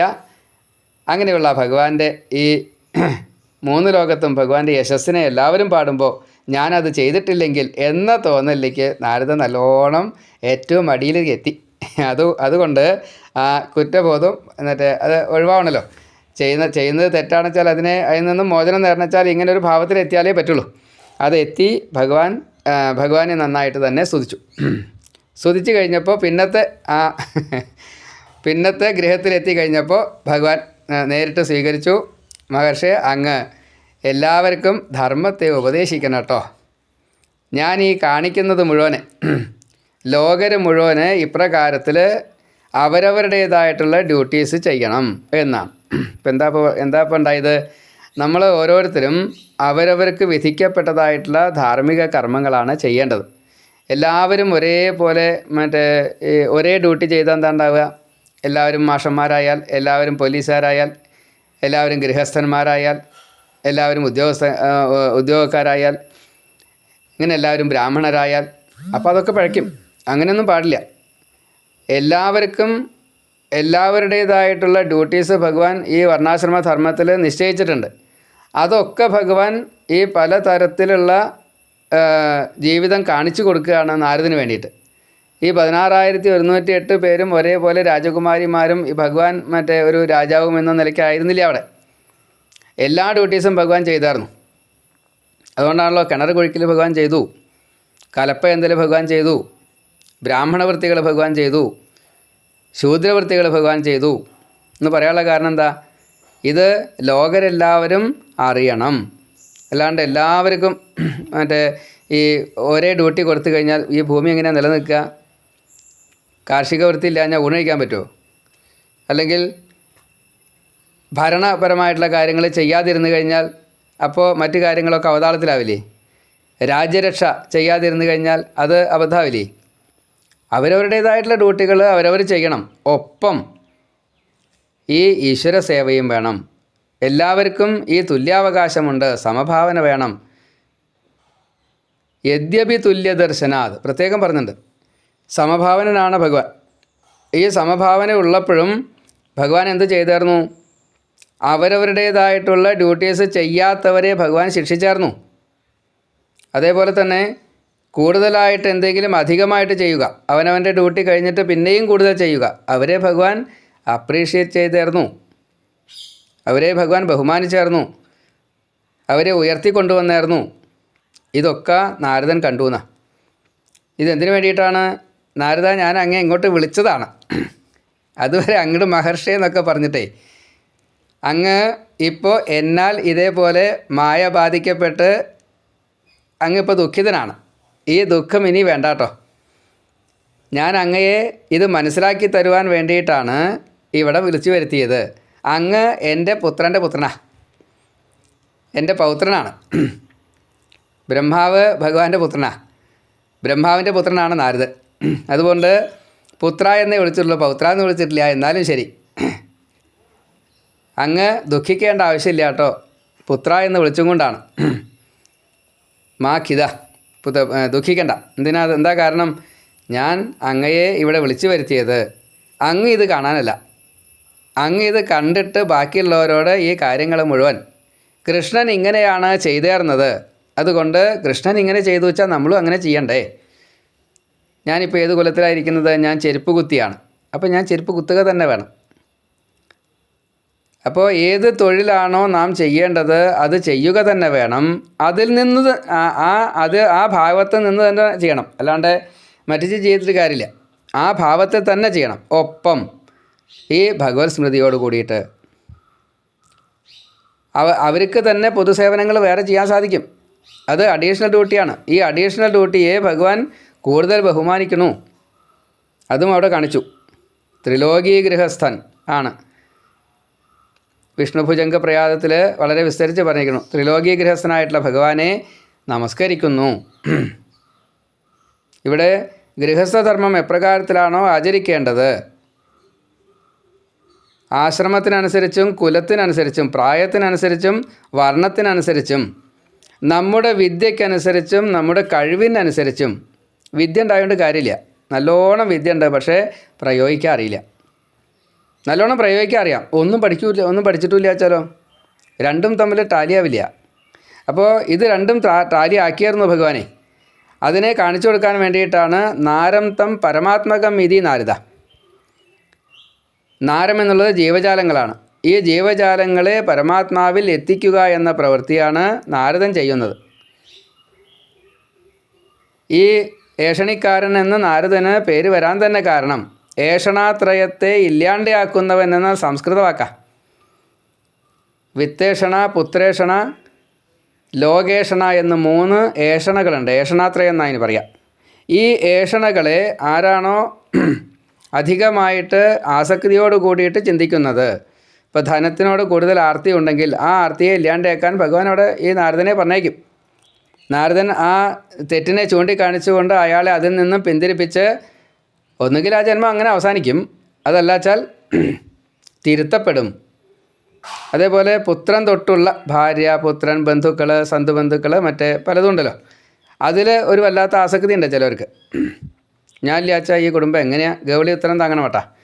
അങ്ങനെ ഒരു അബദ്ധത്തിൽ ചെന്ന് ചാടി ഭഗവാനെ മറക്കുകയാണെങ്കിൽ ആ ഭഗവാനെ കുറച്ച് ഭഗവാന്റെ ഭക്തിയോട് കൂടിയിട്ട് വന്ന ആളാണ് ഇങ്ങനെ കുടുങ്ങിപ്പോയിച്ചാൽ അതിൽ നിന്ന് മോചിപ്പിക്കാൻ വേണ്ടി നാരദനെ അവിടെ വരുത്തും. നാരദൻ അതിൽ നിന്ന് തിരുത്തിയിട്ട് അയാളെ രക്ഷിക്കും. അത് ഭഗവാന്റെ ഒരു സൂത്ര. അതിനു വേണ്ടിയിട്ടാണ് ഭഗവാൻ ഇതൊക്കെ കാണിച്ചതേ. അതേപോലെ തന്നെയാണ് ദുര്യശസ് സദ്യശസ്. എന്താ ദുര്യശസ് എന്താ സദ്യശസ് എന്നറിയില്ല. കരികാലത്തിലെ പ്രത്യേകത അതാ. യഥാർത്ഥത്തിലുള്ള സദ്യശസ് എന്താണ്? എല്ലാവരെയും ഭഗവത് ഉന്മുഖമാക്കിയിട്ട് ജീവിക്കാറാക്കി കൊടുക്കലാണ് സദ്യശസ്. അതിന് എന്തൊക്കെ ചെയ്തു? ബേസിക് നീഡ്സ് ഉണ്ടാക്കി കൊടുത്തു കഴിഞ്ഞാൽ, ശുദ്ധജലമായാലും ശരി, വഴിയായാലും ശരി, വെളിച്ചായാലും ശരി, ഇതൊക്കെ സദ്യശസ്സിന് കാരണങ്ങളാണ്. അതേപോലെ തന്നെയാണ് ജ്ഞാനങ്ങളെ പറഞ്ഞു കൊടുക്കുക, തെറ്റുകളെ ചൂണ്ടിക്കാണിച്ചു കൊടുക്കുക, തെറ്റ് ചെയ്യാതിരിപ്പിക്കുക. ഇങ്ങനെ സദ്യശസ്സിനുള്ള കാരണങ്ങൾ ധാരാളമുണ്ട്. അപ്പോൾ അത് മനസ്സിലാക്കാതെ കണ്ട് യശസ് ഉണ്ടാവണമെച്ചാൽ എൻ്റെ പേര് അമ്പലത്തിൻ്റെ 4 പുറം കൊത്തി വെക്കണം. ഞാനൊരു പ്രഭാഷണത്തിന് പോയി ഒരുത്തിയിൽ. അപ്പോൾ അവിടെ ചെന്നപ്പോൾ ഈ പ്രദക്ഷിണ വരിയിൽ മുഴുവനെ ഓരോരുത്തർ പൈസ കൊടുത്തതിൻ്റെ ആ മൂല്യം കണക്കാക്കിയിട്ട് ഓരോ കല്ലിൻ്റെ മുകളിലും നാരായണി കുട്ടിയമ്മ, മറ്റേ ജാനകി കുട്ടിയമ്മ, മറ്റേ നാരായണൻ നായർ എന്നൊക്കെ പറഞ്ഞിട്ടേ എല്ലാ കല്ലിൻ്റെ മുകളിൽ പ്രദക്ഷിണ വരിയുമ്പിലാണേ. എത്ര പണിയെടുത്തുണ്ടാവും. അത് കരിങ്കല്ലില്ല, ആലോചിച്ച് നോക്കൂ. ഞാൻ പുറത്ത് പ്രദക്ഷിണം വെച്ചിട്ട് പുറത്ത് തിരിച്ചു വന്നിട്ടാണ് പ്രഭാഷണത്തിന് കയറിയത്. കയറി കഴിഞ്ഞപ്പോൾ ആദ്യം പറഞ്ഞ കാര്യം ഇതാ. ബാക്കിയുള്ളതൊക്കെ എനിക്ക് സമ്മതമായിട്ടുണ്ട്, പക്ഷേ അമ്പലത്തിൻ്റെ പണി കുറച്ചിന് ബാക്കിയുണ്ട് കേട്ടോ, അതാ രസം. എന്നിട്ട് ഇവർ ഫണ്ട് ഉണ്ടാക്കാൻ വേണ്ടി ഉണ്ടാക്കിയുള്ള സൂത്രാത്രേ, അത് നമുക്ക് മനസ്സിലായില്ലല്ലോ. എന്തായാലും ഞാൻ പറഞ്ഞു, ഞാൻ ഇന്ന് അനവധി മുത്തശ്ശന്മാരെയൊക്കെ ചവിട്ടിയിട്ടാണ് ഇപ്പോൾ ഈ സ്റ്റേജിൽ വന്നിരിക്കുന്നത്.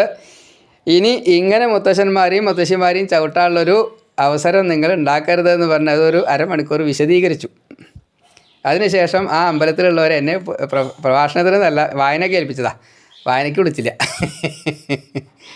എത്ര ബാലിശമാണ് അവർ ചെയ്ത കാര്യത്തിനെ ചൂണ്ടിക്കാണിച്ചു എന്ന് മാത്രമേ ഉള്ളൂ.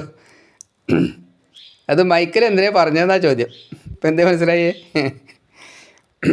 ഇപ്പോഴും തിരുത്തിയിട്ടില്ല കേട്ടോ. ആ കല്ലുകൾ അങ്ങനെ തന്നെ കിടക്കുക. കാരണം നല്ല ചിലവുണ്ടാക്കിയിട്ടുണ്ട്. കരിങ്കല്ലിന് മുകളിൽ അത് കൊത്തി ഉണ്ടാക്കിയത്. അപ്പോൾ ഈ പ്രദക്ഷിണം വയ്ക്കുന്നവർ അവരെ ചവിട്ടുന്നു എന്നുള്ളൊരു ബോധം അവരുടെ ഒരാൾക്ക് വന്നു കഴിഞ്ഞാൽ ഈ പാപം പ്രദക്ഷിണം വയ്ക്കുന്നവർക്കാണ് കിട്ടുക. അപ്പോൾ എത്ര വലിയ ദോഷമാണ് അവിടെ സംഭവിച്ചത്. അപ്പോൾ ധാർമ്മികമായിട്ട് പ്രവൃത്തി ചെയ്യണം എന്നുള്ളത് ആലോചന ശൂന്യത വന്നു കഴിഞ്ഞാൽ അത് വിപരീതമായിട്ട് വരും. അത് വരാതിരിക്കാൻ നാരദനോട് പറയുകയാണ്, ഗൃഹസ്ഥധർമ്മം എപ്രകാരത്തിലാണ് എന്നുള്ളത് കാണിക്കാൻ വേണ്ടിയിട്ടാണ്. അല്ലാണ്ട് അങ്ങയെ അപമാനിക്കാനോ അങ്ങയെ മറ്റേ മായയിൽ കൊടുക്കാനോ അല്ല ഞാനിപ്പോൾ അങ്ങയെ ഇവിടെ വിളിച്ചു വരുത്തിയത്. ഇത് മുഴുവൻ കണ്ടില്ലേ, മുഴുവൻ കണ്ടിട്ട് പോയാൽ മതി എന്നാ. അങ്ങനെ മുഴുവനും കണ്ടു കാണിച്ചു. എന്നിട്ട് തൃപ്തിയായിട്ടാണ് നാരദൻ എല്ലാ ദിക്കിലും ചെല്ലുന്നത്. എല്ലാ അസുരന്മാരായാലും വേണ്ടില്ല, ദേവന്മാരായാലും വേണ്ടില്ല. ഇന്ദ്രൻ്റെ അടുത്ത് ചെന്നിട്ട് പറയും, നീ സത്യഭാമയുടെ അടുത്തായെന്ന് പറയേണ്ട വെച്ചാൽ അവിടെയും ചെന്ന് പറയും. രുക്മിണിയുടെ അടുത്തായി വെച്ചാൽ അവിടെയും പറയാറുണ്ട്.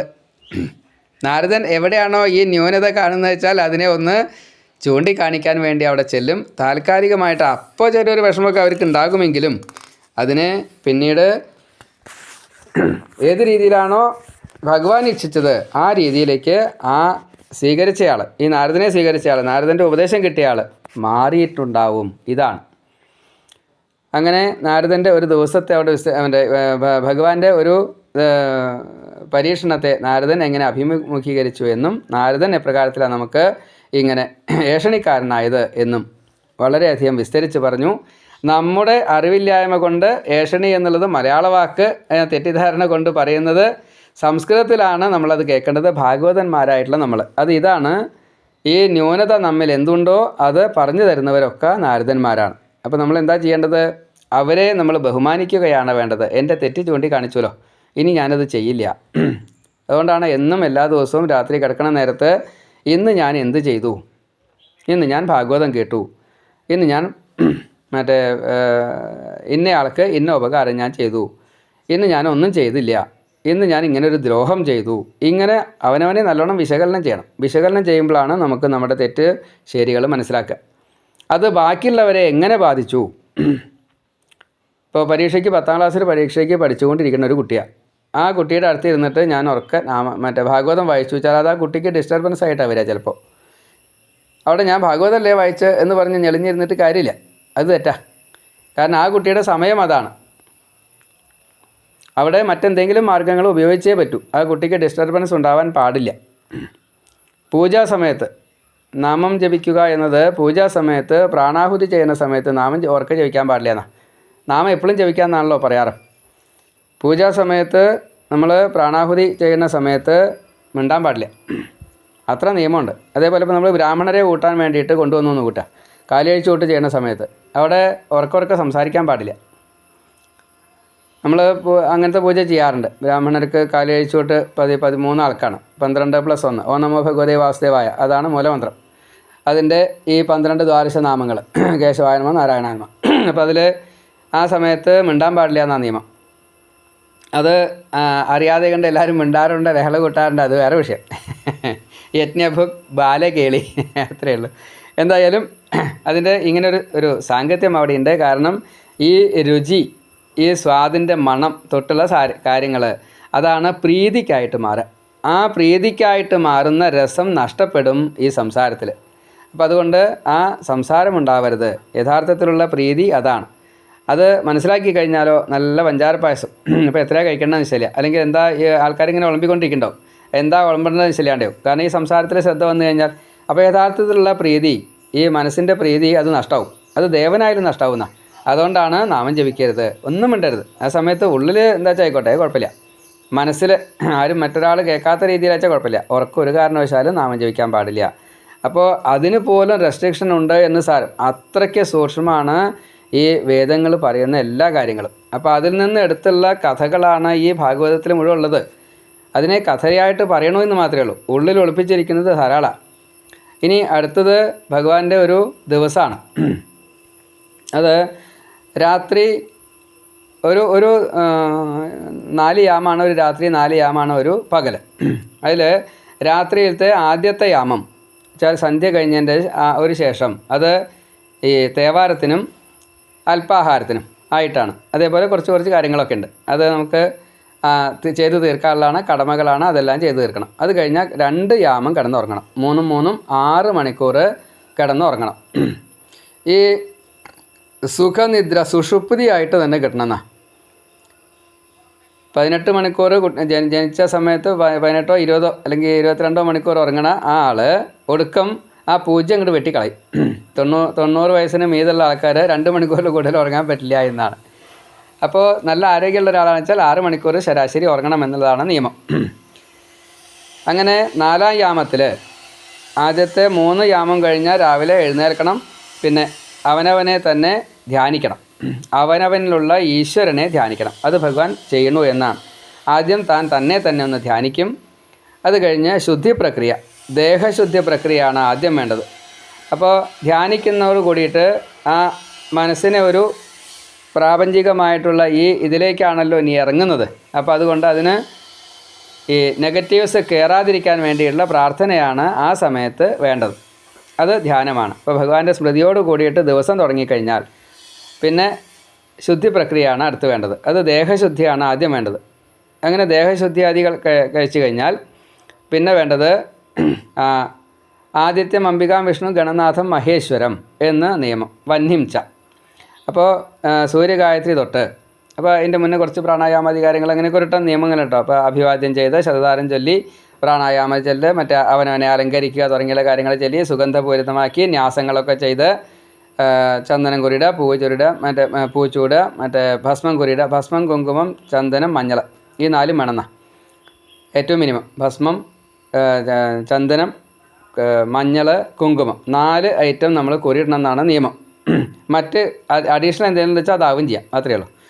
അങ്ങനെ സുഗന്ധപൂരിതമാക്കിയിട്ട്, കാരണം നമ്മുടെ ഈ ശരീരത്തിൽ മുഴുവൻ ചീത്തകളാണ് ഉള്ളത്. ഈ ചീത്തകൾ പുറമേക്ക് വന്നു കഴിഞ്ഞാൽ ദേവന് പോലും അത്ര താല്പര്യം ഉണ്ടാവില്ല.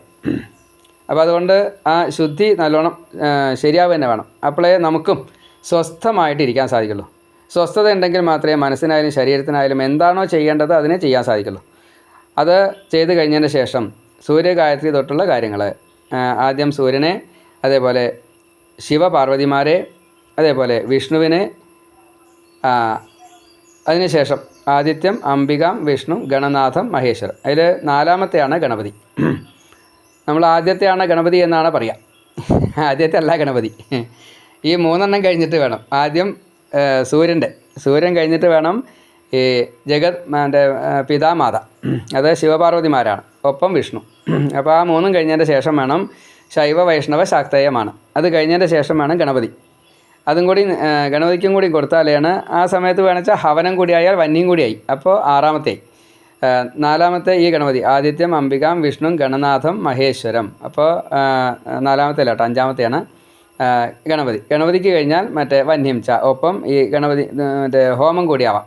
അങ്ങനെ അതല്ല വെച്ചാൽ പൂജയിലാണെന്ന് വെച്ചാൽ വൈശ്യം എന്നൊന്നുണ്ട്. അപ്പോഴും ഈ വ്യാഹൃതികളോട് കൂടിയിട്ട് ഹോമം കൂടി ആയിക്കഴിഞ്ഞാൽ അപ്പോൾ വന്യംച്ച, ആ ബ്രഹ്മം എന്നുള്ള അവസ്ഥയിലാണ് അഗ്നിയെ പോഷിപ്പിക്കണം. 49 തരത്തിൽപ്പെട്ടതായിട്ടുള്ള അഗ്നിയുണ്ട്, 49 തരത്തിൽപ്പെട്ടതായിട്ടുള്ള വായുണ്ട്, പ്രാണങ്ങൾ. ഇതിനെ പോഷിപ്പിച്ചല്ലാതെ കണ്ട് നിലനിൽപ്പില്ല. അതുകൊണ്ട് ആ നിലനിൽപ്പിനെ നമ്മൾ അംഗീകരിക്കണം, അതിനെ പോഷിപ്പിക്കണം. അതാണ് അതിൻ്റെ നിയമം. അങ്ങനെ അർഹത കിട്ടിക്കഴിഞ്ഞാലാണ് പിന്നീട് ചെയ്യേണ്ടത് അപ്പോൾ നേരത്തെ പറഞ്ഞ ഈ ശൈവവൈഷ്ണവ ശാക്തേയത്തിലേ ഇപ്പോൾ ഈ പറഞ്ഞ പൂജ എത്തിയിട്ടില്ല കേട്ടോ. അത് പൂജ വിസ്തരിച്ചുള്ള പൂജ വേറെയാണ് വരണത്. ഇത് കഴിഞ്ഞിട്ട് വേണം പൂജ, അങ്ങനെയാണ്. നമ്മൾ വിചാരിക്കും ഇത് കഴിഞ്ഞാൽ പൂജയാണെന്ന്. ഇത് കഴിഞ്ഞാൽ പൂജയല്ല. പൂജാർഹത നേടാൻ അവനവൻ്റേതായിട്ടുള്ള ഈ ഉപാസന കഴിഞ്ഞിട്ട് വേണം, ഈ 6 കഴിഞ്ഞിട്ട് വേണം പൂജ ചെയ്യാനായിട്ട്. അപ്പോൾ അതിൽ ഇത് ചെയ്യാൻ പറ്റിയ ഹവനം ചെയ്യാൻ പറ്റിയില്ലെങ്കിലത്തെ അവസ്ഥയാണ് നമ്മൾ പൂജയുടെ ഇടയ്ക്കുള്ള ഈ വൈശ്യം എന്നുള്ള ഹവനത്തിൻ്റെ കാര്യം പറഞ്ഞത്. അതേപോലെ ഗണപതിയുടെ അത് 5ാമത്തെ ആയല്ലോ. അപ്പോൾ 6ാമത്തെ നിലയ്ക്ക് ആ ഗണപതി പൂജ നിലയ്ക്ക് അവിടെ ഹോമം, അവിടെ എല്ലാ ദേവീ ദേവന്മാരും വരും എന്നതുകൊണ്ടും അത് ഹവനം 6ാമത്തേതായിട്ട് മാറി. അപ്പോൾ അവിടെയും അർഹത കിട്ടി, അതുകൊണ്ടാണ്. അതിനുശേഷം ഇപ്പം നമ്മൾ ഒരു സ്റ്റേജിലെത്തി, അതായത് ഈ അർഹത നേടിയെന്നർത്ഥം. ഇനി അർഹത നേടിയിട്ട് എന്താണോ നിത്യമായിട്ട് ചെയ്യേണ്ടത്, ഇപ്പോൾ കുടുംബപരമായിട്ട് അവനവനെ തന്നെ, അതേപോലെ ഉപാസനാധികാരികൾ, അങ്ങനെ പലതരത്തിലാണ് വരിക. ഇനി നൈമിത്തികം കൂടി കൂടെ വരികയാണെന്ന് വെച്ചാൽ അതേ ദിവസം തന്നെ ചിലപ്പോൾ നൈമിത്തികവും വരാം. അപ്പോൾ അതും കൂടി നമ്മൾ ആഡ് ചെയ്യണു. ഈ ആഡ് ചെയ്യുമ്പോൾ, കൂട്ടിച്ചേർക്കുമ്പോൾ ഇതിന് ഈ അർഹത കിട്ടിയതിൻ്റെ ഒപ്പം അതും കൂടി ചെയ്യുക. അതേപോലെ ആ ദേവോപാസന വെച്ചാൽ അത് ഋഷി ഉപാസന വെച്ചാൽ അത് പിതൃ ഉപാസന വെച്ചാൽ അത് ഇപ്പോൾ ദേവ ഋഷി പിതൃ തിര്യക്ക് സസ്യജാലങ്ങൾ, ഇങ്ങനെയാണ് പഞ്ചയജ്ഞത്തിലേക്കാണ് പിന്നെ കയറുക. അപ്പോൾ പഞ്ചയജ്ഞത്തിൽ പൂജയാണ് ചെയ്യേണ്ടത് വെച്ചാൽ ദേവൻ എന്ന നിലയ്ക്കായി. ശ്രാദ്ധമാണ്, അപ്പോൾ അന്ന് ശ്രാദ്ധം ചെയ്യാനാണ് എന്ന് വെച്ചാൽ അപ്പോൾ പിതൃ ആയി. അന്നിപ്പോൾ ഭാഗവതം വായിക്കുകയാണ് നൂട്ടാ, അപ്പോൾ ഋഷി യജ്ഞയായി. അപ്പോൾ ദേവ പിതൃ ഋഷി. അതേപോലെ തന്നെ എന്നും ചെയ്യേണ്ടതാണ് ഈ സസ്യജാലങ്ങൾക്ക് വെള്ളം കൊടുക്കുക, വളം കൊടുക്കുക, എന്താ വെച്ചാൽ അതൊക്കെ. അതുകൊണ്ടാണ് നമ്മളൊരു മുല്ലത്തറയ്ക്ക് ഒരു ലേശെങ്കിലും ആ തുളസി തറയിൽ ഇത്തിരി വെള്ളമെങ്കിലും വീത്തിയില്ലേ എന്ന് ചോദിക്കുന്നത്. അതേപോലെ തന്നെ ഈ പശുവിന് കൊടുത്തുവോ അല്ലെങ്കിൽ കാക്കയ്ക്ക് കൊടുത്തുവോ, എന്തെങ്കിലും ഒരു ഇത്തിരി പുറത്തേക്ക് വെച്ചോളൂ, ആരെങ്കിലും കഴിക്കട്ടെ. ഇപ്പോൾ പക്ഷിമൃഗാദികൾക്ക്, തിര്യക് ജാതികൾക്ക് കൊടുക്കുക, ഇത് നമ്മുടെ കടമയാണ്, ഈ ഗൃഹസ്ഥരുടെ കടമയാണ്. അത് ഗൃഹസ്ഥർ മാത്രമല്ല കേട്ടോ, ശരീരം സ്വീകരിച്ച് കഴിഞ്ഞാൽ ചെയ്യണം എന്നാണ് പറയുക. സന്യാസി ആയാലും വേണത്രേ. അപ്പോൾ അത്രയ്ക്കുണ്ട് അതിൻ്റെ പ്രാധാന്യം. അത് പഞ്ചയജ്ഞമായിട്ട് വരുമ്പോൾ അതിൽ ഏറ്റവും കൂടുതൽ ചെയ്യേണ്ടത് ഏത്? ഇപ്പോൾ യജ്ഞാചാരനാണെന്ന് വെച്ചാൽ ഭാഗവതം വായിക്കുകയാണെന്ന് വെച്ചാൽ ഭാഗവതം വായിക്കലാണ് കൂടുതലായിട്ട് വേണ്ടത്. അപ്പോൾ അവിടെ ഋഷി എന്നുള്ള നിലയ്ക്കാണ് വരിക, അതിലൊക്കെ പെടും. അതേപോലെ തന്നെ ശ്രാദ്ധം ആണെച്ചാൽ കേമായിട്ട് കൂട്ടുകയാണെന്ന് വെച്ചാൽ അതിൻ്റേതായ രീതിയിൽ, അപ്പോൾ അന്നത്തെ ദിവസം അതാണ്. അതേപോലെ സപരിവാരം പൂജയാണ്, അമ്പലത്തിൽ പ്രതിഷ്ഠയ്ക്കുള്ള, ഇപ്പോൾ തന്ത്രിയാണെന്ന് കൂട്ടുക, അമ്പലത്തിൽ പ്രതിഷ്ഠയാണെങ്കിൽ അപ്പോൾ ആ സമയത്ത് അതാണ് ചെയ്യേണ്ടത്. ഇങ്ങനെ ഈ പഞ്ചയജ്ഞങ്ങൾ നമ്മൾ എല്ലാ ദിവസവും പഞ്ചയജ്ഞം ചെയ്യണം എന്ന് വിചാരിച്ചിട്ട് അതിനു വേണ്ടി പരിഭ്രമിക്കുമ്പോൾ യഥാർത്ഥത്തിലുള്ള ഇതിൻ്റെ പറഞ്ഞതെന്തോ അതിനെ വിടും. എന്നാൽ എല്ലാം നമ്മളിതിൻ്റെ ഒരെണ്ണം ചെയ്ത് മുമ്പ് ബാക്കിയുള്ളതൊക്കെ കൂടെ വരികയും ചെയ്യും. ഈ പിതൃ ഒഴിച്ച് ബാക്കിയുള്ളതൊക്കെ കൂടെ വരും. ശ്രാദ്ധം ചെയ്യുമ്പോൾ മാത്രം മറ്റുള്ള ദേവന്മാർക്ക് ഒന്നും വരില്ല, അത് വേറെയാണ്. ശ്രാദ്ധം എന്നൊഴിച്ച് ബാക്കിയുള്ളതൊക്കെ ഒന്നിച്ച് പെടും. ശ്രാദ്ധത്തിൽ മാത്രമേ അത് പെടില്ല, അത് സെപ്പറേറ്റാണ്. അപ്പോൾ അതുകൊണ്ട് ബാക്കിയുള്ളതൊക്കെ വേറെ ചെയ്യുന്നത് വേണം. ഇങ്ങനെ ഈ പഞ്ചയജ്ഞങ്ങൾ എല്ലാം ചെയ്തതിന് ശേഷം അടുത്ത സ്റ്റെപ്പാണ് പശുദാനം തൊട്ടുള്ള ബ്രാഹ്മണരെ സന്തോഷിപ്പിക്കുക തുടങ്ങിയുള്ള കാര്യങ്ങൾ. ബ്രാഹ്മണൻ, ഭക്തൻ, സ്ത്രീകൾ, ദീനർ, ബാലർ, ഇങ്ങനൊരു വിഭാഗമുണ്ട്. അവർക്ക് എന്തെങ്കിലുമൊക്കെ നിത്യദാനം ചെയ്യണമെന്നാണ്. നിത്യബലി ചെയ്യുന്നവരുണ്ട്, നിത്യദാനം ചെയ്യുന്നവരുണ്ട്. പണ്ടൊക്കെ അങ്ങനെയാണ്, എല്ലാ ദിവസവും ബലിയിടും, എല്ലാ ദിവസവും ദാനം ചെയ്യും. അതിന് ആൾക്കാരെ വിളിച്ചു വരുത്തും, അങ്ങനെയൊക്കെയാണ്. അല്ലാണ്ട് അതിൽ ലുബ്ധമൊന്നുമില്ല. കാരണം ഇന്നലെ കിട്ടിയതാണ് ഇന്ന് നമ്മൾ കൊടുത്തതിൻ്റെ ശേഷമേ തുടങ്ങുള്ളൂ കിട്ടാതെ സമ്പാദിക്കാറുള്ളത്. അതാണ് നിത്യദാനം. ഇതൊക്കെ ഭഗവാൻ ചെയ്യുന്ന. അതേപോലെ അച്ഛൻ, അമ്മ, അവിടുന്ന് അങ്ങോട്ട് മേപ്പെട്ട് പിതാമഹന്മാരോ എന്താ വെച്ചാൽ അവിടുന്ന് അങ്ങോട്ട് ആരൊക്കെയുള്ള വെച്ചാൽ അവരെയൊക്കെ നമസ്കരിച്ചു കൊണ്ടും തൻ്റെ താഴെയുള്ളവരെ ലാളനാദി കാര്യങ്ങളും അവർക്ക് എന്തൊക്കെയാണോ വേണ്ടതെന്നൊക്കെ ചോദിക്കലും ഇതൊക്കെ ഭഗവാൻ ചെയ്തായിരുന്നു എന്നാണ്. അതേപോലെ ഗുരുക്കന്മാർ, അവരെയും ഇതേപോലെ നമസ്കരിക്കുക തൊട്ടുള്ള കാര്യങ്ങൾ. അപ്പോൾ അച്ഛനമ്മയെ നമസ്കരിക്കുക, മുത്തശ്ശന്മാരെ നമസ്കരിക്കുക, ബ്രാഹ്മണർക്ക് വേണ്ടത് കൊടുക്കുക, ഗുരുക്കന്മാർക്ക് നമസ്കാരാദി കാര്യങ്ങളെ കൊടുക്കുക, എന്തൊക്കെയാണ് വേണ്ടത് വെച്ചാൽ അതൊക്കെ ചെയ്ത് കൊടുക്കുക. അതുപോലെ കുട്ടികൾക്കോ പേരക്കുട്ടികൾക്കോ എന്തൊക്കെയാണ് വേണ്ടത് വെച്ചാൽ അതൊക്കെ ചെയ്ത് കൊടുക്കുക. ഇത് കഴിഞ്ഞതിന് ശേഷം എല്ലാ ദിവസവും ഇതൊക്കെ ഇപ്പോൾ എപ്പോൾ കഴിയണമെന്നാൽ ഓരോ ദിവസങ്ങളിലും ഓരോ കർമ്മങ്ങൾക്ക് കണക്കൊക്കെ ഉണ്ട് കേട്ടോ. പ്രത്യേകിച്ച് നൈമിത്തിക കർമ്മങ്ങളൊന്നും ഇല്ലെങ്കിൽ അന്നന്നത്തെ ദിവസം തുടങ്ങുന്നത് ശുഭകാര്യത്തിന് വേണ്ടി തുടങ്ങുന്നത് നല്ലത് കാണുക, നല്ലത് കേൾക്കുക, നല്ലത് തൊടുക, ഇങ്ങനെയൊക്കെ ചില നിയമമുണ്ട്. ഇപ്പോൾ കല്ല്, നെല്ല്, പൊന്ന്, കത്തി, തീ, ചാണകം, ജലം, മഞ്ഞൾ, ചന്ദനം, എള്ളരച്ചത്, ഇങ്ങനെ പലതും നമ്മൾ ചാത്തത്തിനോ അല്ലെങ്കിൽ പിണ്ടത്തിനോ അല്ലെങ്കിൽ ഉദകപൂർവ്വത്തിനൊക്കെ ഇതൊക്കെ ചെയ്യാറുള്ളൂ. ഇതൊക്കെ എല്ലാ ദിവസവും ചെയ്യണമെന്നാണ്. നല്ലത് കേൾക്കാൻ വേണ്ടിയിട്ട്, നല്ലത് കാണാൻ വേണ്ടിയിട്ട് ആദ്യം കാണുന്നത് എന്താണ്? ഈശ്വരന്മാരുടെ ബിംബങ്ങളോ എന്താ വെച്ചാൽ അതല്ലെങ്കിൽ ഉദയത്തിനാണെങ്കിൽ സൂര്യനെ കാണുക, അതല്ല വെച്ചാൽ ആല്, തുളസി തുടങ്ങിയുള്ള കാര്യങ്ങളെ കാണുക. നല്ലത് കാണുക, നല്ലത് കേൾക്കുക, നമ്മൾ തന്നെ മന്ത്രം ജപിക്കുക, നമ്മളെ കേൾക്കുക. അതല്ല വെച്ചാൽ ബാക്കിയുള്ളവർ ചൊല്ലുന്നതിനെ കേൾക്കുക. നല്ലത് പറയുക, കീർത്തനോ നാമോ അല്ലെങ്കിൽ മന്ത്രങ്ങളോ എന്താ വെച്ചാൽ നല്ലത് പറയുക. പഞ്ചേന്ദ്രിയങ്ങളെ കൊണ്ട് ചെയ്യേണ്ടത് മുഴുവൻ ഇതേപോലെ. നല്ലത് മണക്കുക, ഈ ഭഗവാന് അർച്ചിച്ചതായിട്ടുള്ള തുളസി, ആ മണം അത് സ്വീകരിക്കുക. അതേപോലെ തീർത്ഥപ്രസാദാദി കാര്യങ്ങളെ സ്വീകരിക്കുക രുചിയായി. പിന്നെ തൊലി കൊണ്ടുള്ളത് പ്രദക്ഷിണ നമസ്കാരാദി കാര്യങ്ങൾ. ഇങ്ങനെ ക്ഷേത്രമായാലോ അല്ലെങ്കിൽ മറ്റേ ഗുരുക്കന്മാരായാലോ അതല്ല വെച്ചാൽ ഇപ്പോൾ ഒരു മറ്റേ തുളസിയാണെന്ന് കൂട്ടുക, ആ തുളസിയുടെ 4 പുറന്ന് പ്രദക്ഷിണം വെച്ചു, ആലിൻ്റെ 4 പുറമൊക്കെ ഒന്ന് പ്രദക്ഷിണം വെച്ചു, അത് കഴിഞ്ഞൊന്ന് നമസ്കരിച്ച് കഴിഞ്ഞാൽ 2 ആയി എന്നാ. ഇങ്ങനെ ഈ പഞ്ചയജ്ഞങ്ങൾ പലതും ഇതേപോലെയാണ് ചെയ്യേണ്ടത്. ഇതെല്ലാ ദിവസവും ചെയ്യണം. ഇതാരും പറഞ്ഞു തന്നിട്ട് ചെയ്യരുത്, അല്ലെങ്കിൽ ഒരാൾ നിർബന്ധം കൊണ്ട് ചെയ്യരുത്. ഇത് അവനവൻ്റെ ഉള്ളിൽ നിന്ന് ശീലമായിട്ട് വരണം. ഇതൊക്കെ ഭഗവാൻ ചെയ്തായിരുന്നു എന്നാണ്. അതേപോലെ തന്നെ കാണാൻ വരുന്നവരെ, അടുത്തതാണ്, തന്നെ കാണാൻ വരുന്നവർക്ക് എന്തൊക്കെയാണോ സഹായങ്ങൾ കൊടുക്കേണ്ടത്, ആവശ്യങ്ങൾ അവർ പലരും പറയും, അത് ഹിതം അറിഞ്ഞുകൊണ്ട് ഭഗവാൻ കൊടുത്തിരിക്കും. അതേപോലെ എല്ലാവർക്കും ആഹാരത്തെ പ്രദാനം ചെയ്യുക, അത് ഒരു ഗൃഹസ്ഥൻ്റെ കടമയാണ്. അപ്പോൾ അന്നദാനാദി കാര്യങ്ങൾ വിളിച്ചു വരുത്തിയിട്ടും മറ്റേ എതിർച്ഛയാ വന്നവർക്കും ഒക്കെ പലതരത്തിലാണ്. അന്നദാനത്തിൻ്റെ ലിസ്റ്റ് അങ്ങനെയാണ്. സ്വന്തം ക്ഷേത്രം ഉണ്ടെച്ചാൽ ക്ഷേത്രത്തിൽ അന്നദാനത്തിന് എല്ലാ ദിവസവും എന്തെങ്കിലും കൊടുക്കണമെന്നാണ്. അങ്ങനെ ഈ അന്നദാനാദി കാര്യങ്ങൾ ഇതൊക്കെ ഭഗവാൻ ചെയ്തായിരുന്നു. എന്നിട്ടേ ഭഗവാൻ കഴിക്കുള്ളൂ. അതാണ്. അതിന് ശേഷമാണ് ഈ ദാരികൻ്റെ തേര് വിളിച്ചിട്ട് മറ്റേ സുധർമ്മയിലേക്ക് ഭഗവാൻ എത്തുക. അപ്പോൾ അവിടെ ചെന്നാൽ കാര്യാലോചനയാണ്, രാജ്യം എങ്ങനെ പരിപാലിക്കണം. ആ സുധർമ്മയത്തെ ഒരു പ്രത്യേകത, ബാക്കി ദ്വാരകയിൽ മൊത്തം അങ്ങനെയാണെങ്കിലും അവിടെ ഇരിക്കുമ്പോൾ സമയം പോയത് അറിയില്ല, വിശപ്പ് ദാഹം അറിയില്ല, ശരീരത്തിന് ക്ഷീണം ഉണ്ടാവില്ല, സർവകാല സുഖാവഹം, മറ്റേ ഒന്നും ഉണ്ടാവില്ല, വേർപ്പ് തൊട്ടുള്ള ഒരു ദേഹത്തിൻ്റെ ഒരു അസ്വസ്ഥ ഉണ്ടാവില്ല, മനസ്സിന് ഒരു ചീത്ത വിചാരം ഉണ്ടാവില്ല. അങ്ങനെ കാര്യാലോചനകളൊക്കെ അവിടെ നിന്ന് നടത്തിയതിൻ്റെ ശേഷം, അത് പൂർത്തീകരണം വന്നതിൻ്റെ ശേഷം പിന്നെ കുറച്ച് വിനോദം.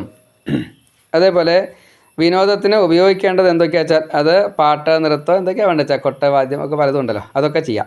ആ കൂട്ടത്തിൽ പെട്ടതാണ് സത്യഭാമയായിട്ട് മറ്റേ ചൂത് കളിച്ചായിരുന്നു പറഞ്ഞില്ലേ, അതെ. അതേപോലെ തന്നെ ഈ ഭാവിയിലേക്ക് എന്നുള്ള നിലയ്ക്ക് വൃക്ഷം വെച്ചായിരുന്നു ഒരുത്തിയിൽ, മരങ്ങൾ നടേണ്ടായിരുന്നു ഒരുത്തിയിൽ, കിണർ ഒഴിക്കേണ്ടായിരുന്നു, ഇഷ്ടാപൂർത്തങ്ങൾ. അതേപോലെ ഒരുത്തിയിൽ യാഗം യജ്ഞം ചെയ്യേണ്ടായിരുന്നു. ഇതൊക്കെ ഭഗവാൻ ചെയ്തായിരുന്നു. ഇങ്ങനെ സഭയിൽ വെച്ചിട്ട് ഈ പല കാര്യങ്ങളും ആലോചിച്ച് വേണ്ടത് നിർദ്ദേശിക്കുന്നു, ചിലത് ചെയ്യുന്നു, ഈ തീരുമാനങ്ങൾ എടുക്കുന്നു. ആ സമയത്താണ് ഒരു ദിവസം മാഗധയിൽ നിന്നുള്ള ഈ ഒരു ദൂതൻ, മഗധ രാജാവായിട്ടുള്ള ജരാസന്ധൻ 20,800 രാജാക്കന്മാരെ ശിവന് ബലി കൊടുക്കാൻ വേണ്ടിയിട്ട് കാരാഗ്രഹത്തിലിട്ടുണ്ട്. 21,000 ഈ പുരുഷന്മാർ അല്ലെങ്കിൽ മറ്റേ മനുഷ്യബലി, നരമേധം ചെയ്യാൻ വേണ്ടിയിട്ടാണ്. അത് രാജാക്കന്മാരെ തന്നെ വേണം വിചാരിച്ചിട്ടാണ്. 200 ആൾക്കടെയും കിട്ടണം, എന്നിട്ട് വേണം അത് യജ്ഞം ചെയ്യാനായിട്ട്. അത് തികഞ്ഞില്ല. അതിൻ്റെ മുന്നേ ഈ മറ്റേ അടച്ചിട്ടുള്ള ഇവരുടെ പത്നിമാർ ഭഗവാനോട് സങ്കടം പറയാൻ വേണ്ടിയിട്ട് ഒരു ദൂതനെ പറഞ്ഞയച്ചു.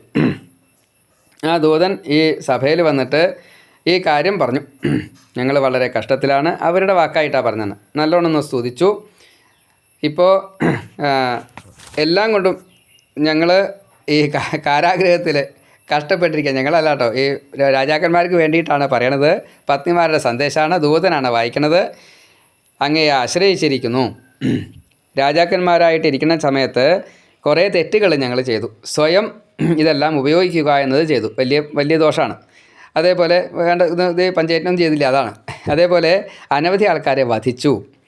പിന്നെ തമ്മിൽ ഈ രാജാക്കന്മാർ തമ്മിൽ യുദ്ധമായിരുന്നു. അപ്പോൾ അതിൻ്റെ ഇടയ്ക്ക് കയറിയിട്ടാണ് ജരാസന്ധൻ ഇവരെയൊക്കെ പിടിച്ചു കൊണ്ടുവന്നിട്ട് ഇവിടെ കൂട്ടിലിട്ടതേ. പിന്നെ മാത്രമല്ല അല്പാഹാരം, ജീവൻ പോകരുത്, ക്ഷീണിക്കേ പാടൂ, ആ രീതിയിലുള്ള ആഹാരം. അത്ര ഇപ്പം 350 ഗ്രാമ വേണ്ടച്ചാൽ അവിടെ 35 ഗ്രാമേ കൊടുക്കൂ, മരിക്കില്ല എന്നർത്ഥം. അങ്ങനെ ക്ഷീണിതഗാത്രരായിട്ട് ഇരിക്കുന്നത്. എല്ലാവിധ ശിക്ഷയും മറ്റ് ദേഹശിക്ഷയൊന്നുമില്ല, വേറെ ശിക്ഷയൊന്നുമില്ല. ഇങ്ങനെ ബലി കൊടുക്കാൻ വേണ്ടിയിട്ടല്ലേ. അപ്പോൾ ശുദ്ധി വേണമല്ലോ, അതുകൊണ്ടാണ്. ഏതായാലും അങ്ങനെ സൂക്ഷിച്ചിട്ടുള്ള ഇവരെ എപ്പോഴാണ് അത് ബലി കൊടുക്കാൻ നിശ്ചയില്ല. അതുകൊണ്ട് ഭഗവാനല്ലാതെ കണ്ട് രക്ഷിക്കാൻ വേറെ ആളെ കൂട്ടിയാൽ പറ്റില്ല. അതുകൊണ്ട് അങ്ങ് ഞങ്ങളെ രക്ഷിക്കണമെന്ന് പ്രകാരം പ്രാർത്ഥിച്ചു. ഇങ്ങനെ ഈ സംഗതി കേട്ടുകൊണ്ടിരിക്കുമ്പോഴാണ് നാരദൻ അവിടെ വരണത്. അപ്പോൾ നാരദൻ എന്താ പറയുന്നത്? നാരദൻ നേരിട്ട് മറ്റേ യുധിഷ്ഠിരൻ്റെ അടുത്തുനിന്നാണ് വരണത്. യുധിഷ്ഠിരനെ കൊണ്ട് രാജസൂയം ചെയ്യിക്കണമെന്ന് നാരദനും ആഗ്രഹമുണ്ട്. യുധിഷ്ഠിരൻ ഈ ആവശ്യം നാരദനോട് പറയുകയും ചെയ്തു. അപ്പോൾ അത് യാഗങ്ങളിൽ ഏറ്റവും കേമായിട്ടുള്ള യാഗമാണ് കേട്ടോ രാജസൂയം. പക്ഷേ രാജസൂയം ചെയ്യരുത് എന്ന് രാജസൂയം ചെയ്തവരൊക്കെ പറഞ്ഞത്. യുധിഷ്ഠിരൻ രാജസൂയം ചെയ്തതിൻ്റെ ശേഷം, ഇത് പറഞ്ഞിട്ടാവാൻ ബാക്കിയുള്ള മോളിക്ക് കയറാം. യുധിഷ്ഠിരൻ രാജസൂയം ചെയ്തതിൻ്റെ ശേഷം നേരിട്ട് ചൂതുകളിയും കാട്ടിലേക്ക് പോലാണ്ടായത്. അങ്ങനെ രാജസൂയം ചെയ്തുള്ള എല്ലാ രാജസൂയങ്ങൾക്കും ഈ അബദ്ധം ഉണ്ടായിട്ടുണ്ടെന്നാണ്. പക്ഷേ പ്രദ്യുമ്നൻ രാജസൂയം ചെയ്തിട്ടുണ്ട്. പ്രദ്യുമ്നനല്ല, ഉഗ്രസേനൻ. അത് ഗർഗഭാഗവത്തിൽ വളരെ വിസ്തരിച്ച് പറഞ്ഞിട്ടുണ്ട്. അത് എത്രയോ അനവധി അധ്യായങ്ങളായിട്ടാണ്. ഒരു പ്രകരണം മുഴുവൻ ഇത് തന്നെയാണ്, അല്ലെങ്കിൽ ഒരു ആ ഖണ്ഡം മുഴുവൻ ഈ യാഗ. അപ്പോൾ അവിടെ പ്രദ്യുമ്നൻ ഈ അബദ്ധം പറ്റിയില്ല എന്നാണ്. കാരണം ഇടയ്ക്കിടയ്ക്ക് അച്ഛനെയും വല്യച്ഛനെയും വിളിക്കും അവിടെ സഹായിക്കാൻ വേണ്ടിയിട്ട്. തെറ്റ് പറ്റിയിട്ടുണ്ടോ അച്ഛാ, തെറ്റ് പറ്റിയിട്ടുണ്ടോ വല്യച്ഛ? ഇല്ല, തെറ്റ് പറ്റിയിട്ടില്ല കേട്ടോ, ശരി എന്ന് പറഞ്ഞിട്ട് അതിനെ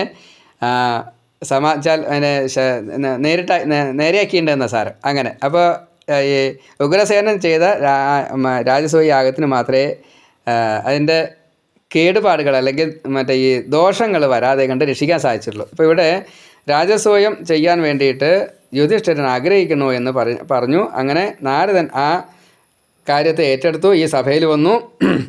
ഭഗവാനെ ആദ്യം നന്നായിട്ട് സ്തുതിച്ചു. ഈ എല്ലാം അറിയുന്നതായിട്ടുള്ള ഭഗവാനാണ്.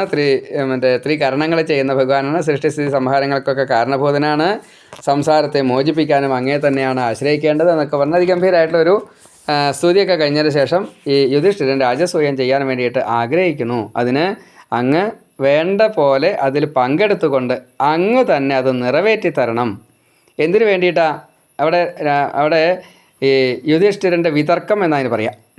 അവിടെ യുധിഷ്ഠിരന് എന്താ ആഗ്രഹം പറഞ്ഞ എന്താ അറിയോ? രാജസൂയം ചെയ്തു കഴിഞ്ഞാൽ ഭഗവാൻ ഈ രാജസൂയത്തിൻ്റേതായിട്ടുള്ള സ്വീകർത്താവ് ഭഗവാനാണ്. ഇത് എല്ലാവരും കാണും. അതിൽ പങ്കാളികൾക്ക് മുഴുവൻ മുക്തി കിട്ടും എന്നതാണ് അതിൻ്റെ നിയമം. പക്ഷേ രാജസൂയത്തിൻ്റെ ഏറ്റവും വലിയൊരു കുഴപ്പം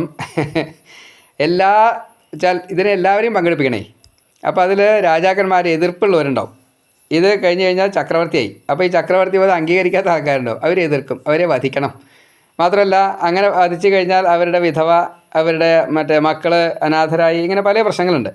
അതേപോലെ ആ ധനം ഇങ്ങോട്ട് കൊണ്ടുവരും. അപ്പോൾ അവിടെ അപഹരണമായി. ഇങ്ങനെ അനവധി ദോഷങ്ങൾ സംഭവിക്കുന്ന അതിനെ മറികടക്കാൻ എങ്ങനെ സാധിക്കുള്ളൂ? ഭഗവാന്റെ അനുഗ്രഹം ഉണ്ടെങ്കിൽ മാത്രമേ സാധിക്കുള്ളൂ.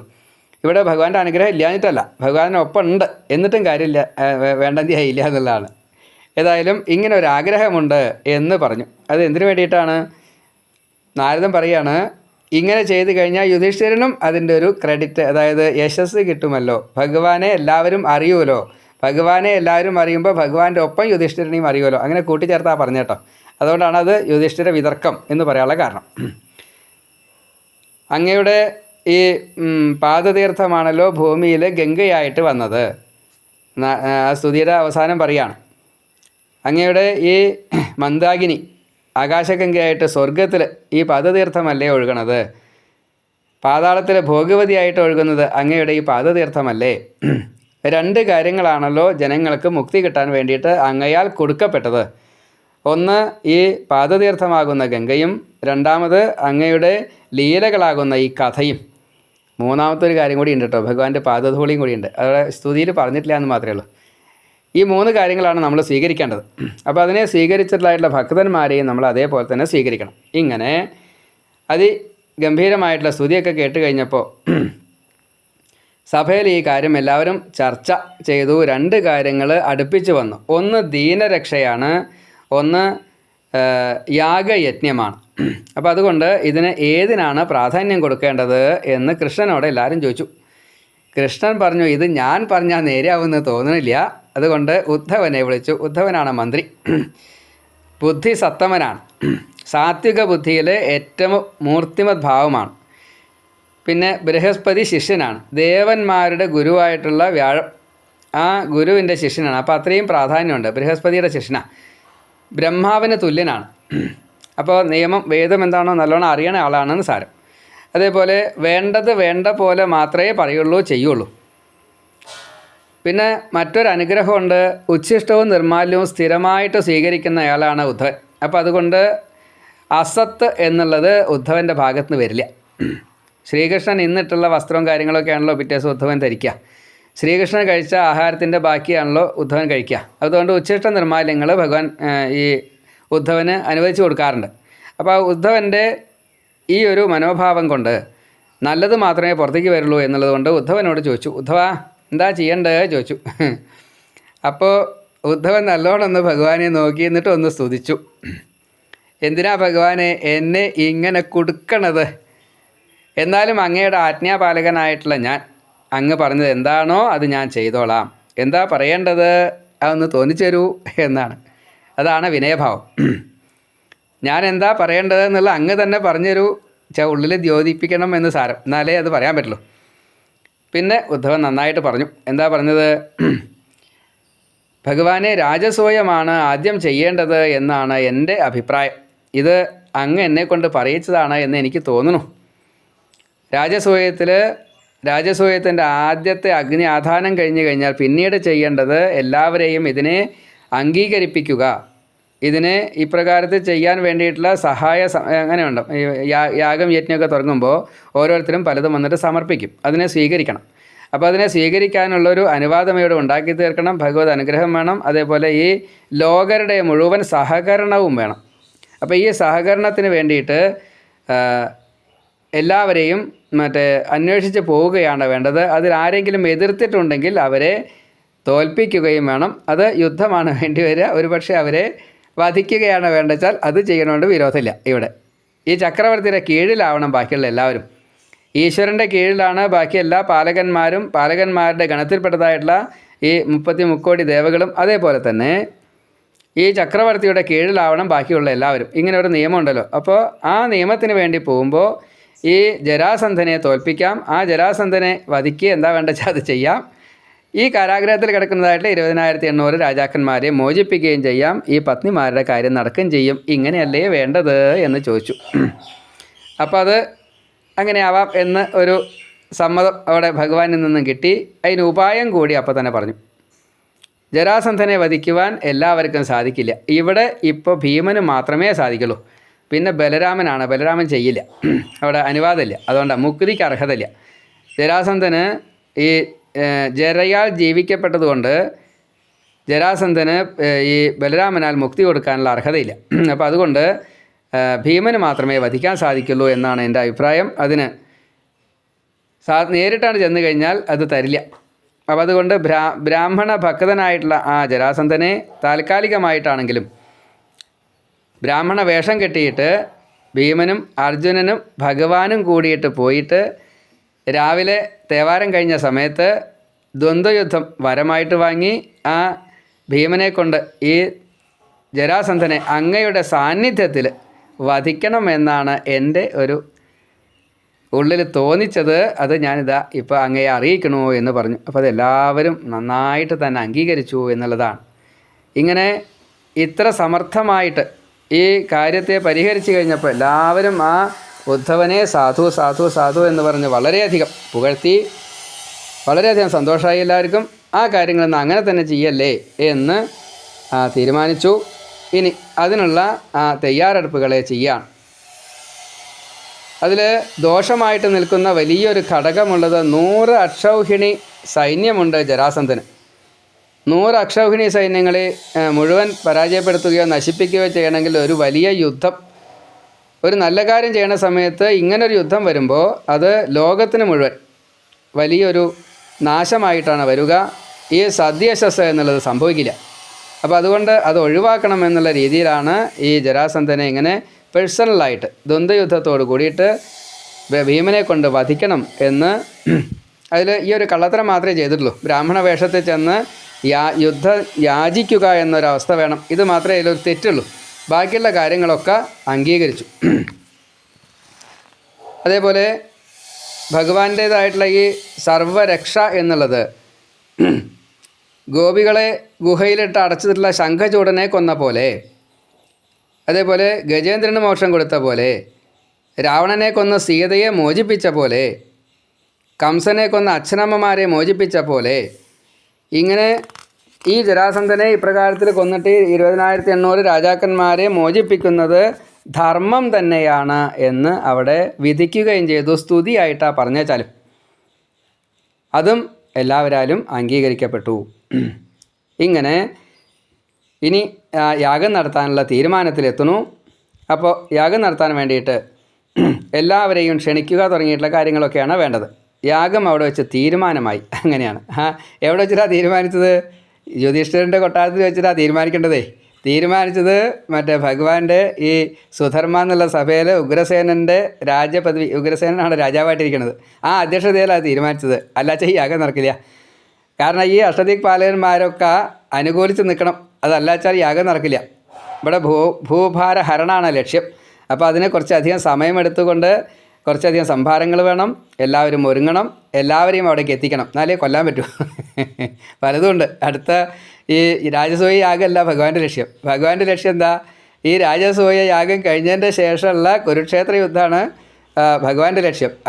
അതിലേക്കാണ് ഭഗവാന്റെ ഊന്നൽ. അതുകൊണ്ട് തീരുമാനം ഉണ്ടായത് ഭൂഭാരഹരണത്തിന് വേണ്ടിയിട്ടാണ്. അത് ഉഗ്രസേന രാജാവിൻ്റെ സഭയിൽ വെച്ചിട്ടാണ് ഉണ്ടായത്. അങ്ങനെ ഈ രാജസൂയം 18 മാസത്തോളം നീണ്ടിട്ടുള്ള അതിഗംഭീരമായിട്ടുള്ള യാഗമാണ്. ആ യാഗത്തിന് ആദ്യമേ തന്നെ ഭഗവാൻ ഉഗ്രസേനൻ്റെ കപ്പവും കൊണ്ട് മറ്റേ യുധിഷ്ഠിരൻ്റെ അടുത്തേക്ക് പോവാൻ നിശ്ചയിക്കുന്നു. അങ്ങനെ എല്ലാവരും കൂടിയിട്ടുള്ള ആ യാത്രയെ അതിഗംഭീരമായിട്ട് പറയണു. ലോകർ മുഴുവൻ ദേവന്മാർ മറ്റേ ഈ ദ്വാരകയിൽ നിന്ന് ഈ ഹസ്തിനാപുരത്തിലേക്ക് യാത്രയാകുന്ന, അല്ലെങ്കിൽ ഇന്ദ്രപ്രസ്ഥത്തിലേക്ക് യാത്രയാകുന്നതായിട്ടുള്ള ആ പോകുന്ന വഴിക്കുള്ള എല്ലാവരും, നാട്ടുരാജാക്കന്മാർ അല്ലെങ്കിൽ പൗരന്മാർ, ഭക്തന്മാർ, ഇനി കാട്ടാളകൾ പലരും ഉണ്ടാവും. എല്ലാവരും ഒരേപോലെ തന്നെ ഇത് കാഴ്ച കാണുകയാണ്. എങ്ങനെയാണ് പോണത്? ഈ 18 മാസം ഭഗവാനൊരു പ്രത്യേകത ഉണ്ട്. അതായത് ദ്വാരകയിലുള്ള എല്ലാവരും പുത്തൻ ഉടുപ്പേ ഉടുക്കാവൂ. അന്നന്ന് ഉള്ള മറ്റേ ആഹാരങ്ങൾ മാത്രമേ സ്വീകരിക്കാവൂ. അങ്ങനെ മുഴുവൻ പുതിയതാണ് അവിടെ എന്നും. ഇതേപോലെ തന്നെ ഒരു പറിച്ചു നടൽ വേണം. ആരൊക്കെയുള്ളത്? 16,108 ഭാര്യമാരുണ്ട്. അവരുടെയൊക്കെ 10 പുത്രന്മാരുണ്ട്. അവരുടെ മറ്റേ പുത്രിമാരുണ്ട്. പലരും സന്ധു ബന്ധുക്കളോട് കൂടിയിട്ടാണ് ഭഗവാൻ പോണത്. അവർക്ക് വേണ്ടതൊക്കെ കൊണ്ടുപോയിട്ടുണ്ട്. അതിൽ കുറച്ച് ആളുകൾ ഇവിടെ ദ്വാരക കാക്കാൻ വേണ്ടിയിട്ടുണ്ട് കേട്ടോ. അത് കുറച്ചേ ഉള്ളൂ, വളരെ കുറച്ചേ ഉള്ളൂ. ബാക്കിയുള്ളവരൊക്കെ അങ്ങോട്ട് പോയി എന്നാണ്. ഭഗവാന്റേതായിട്ട് നേരിട്ട് ബന്ധമുള്ള എല്ലാവരും ഇതേപോലെ പെട്ടിയും പ്രമാണമായിട്ട് വണ്ടികളിലൊക്കെ ആയിട്ട് അത് വല്ലാത്തൊരു ഘോഷയാത്രയായിട്ടാണ് അവിടേക്ക് എത്തിയത്. ഈ കാഴ്ച കാണാൻ വേണ്ടിയിട്ട് ഈ രാജ്യത്തിലുള്ള പലരും എവിടേക്കാണോ ഇരിക്കേണ്ടത് വെച്ചാൽ അവിടേക്ക് ഇരുന്നു കൊണ്ട് അതിനെ കണ്ടു എന്നാണ്. അങ്ങനെ രാജകൊട്ടാരത്തിലേക്ക് എത്തുന്നതായിട്ടുള്ള രംഗം. അപ്പോൾ ഇത് പൂർത്തീകരിക്കാൻ പറ്റുമെന്ന് തോന്നുന്നില്ല. എത്ര സമയം വരെയാണ് പറയേണ്ടത് വെച്ചാൽ പറഞ്ഞോളൂ. ഇപ്പോൾ 71ാമത്തെ അധ്യായം കൂടി ഞാൻ പറഞ്ഞിട്ടുണ്ട്. രാജസൂയം ഊണ് കഴിഞ്ഞിട്ട് മതിയോ അതോ? ഇപ്പോൾ 12:50 സമയം. നമുക്ക് തീരുമാനിക്കാം.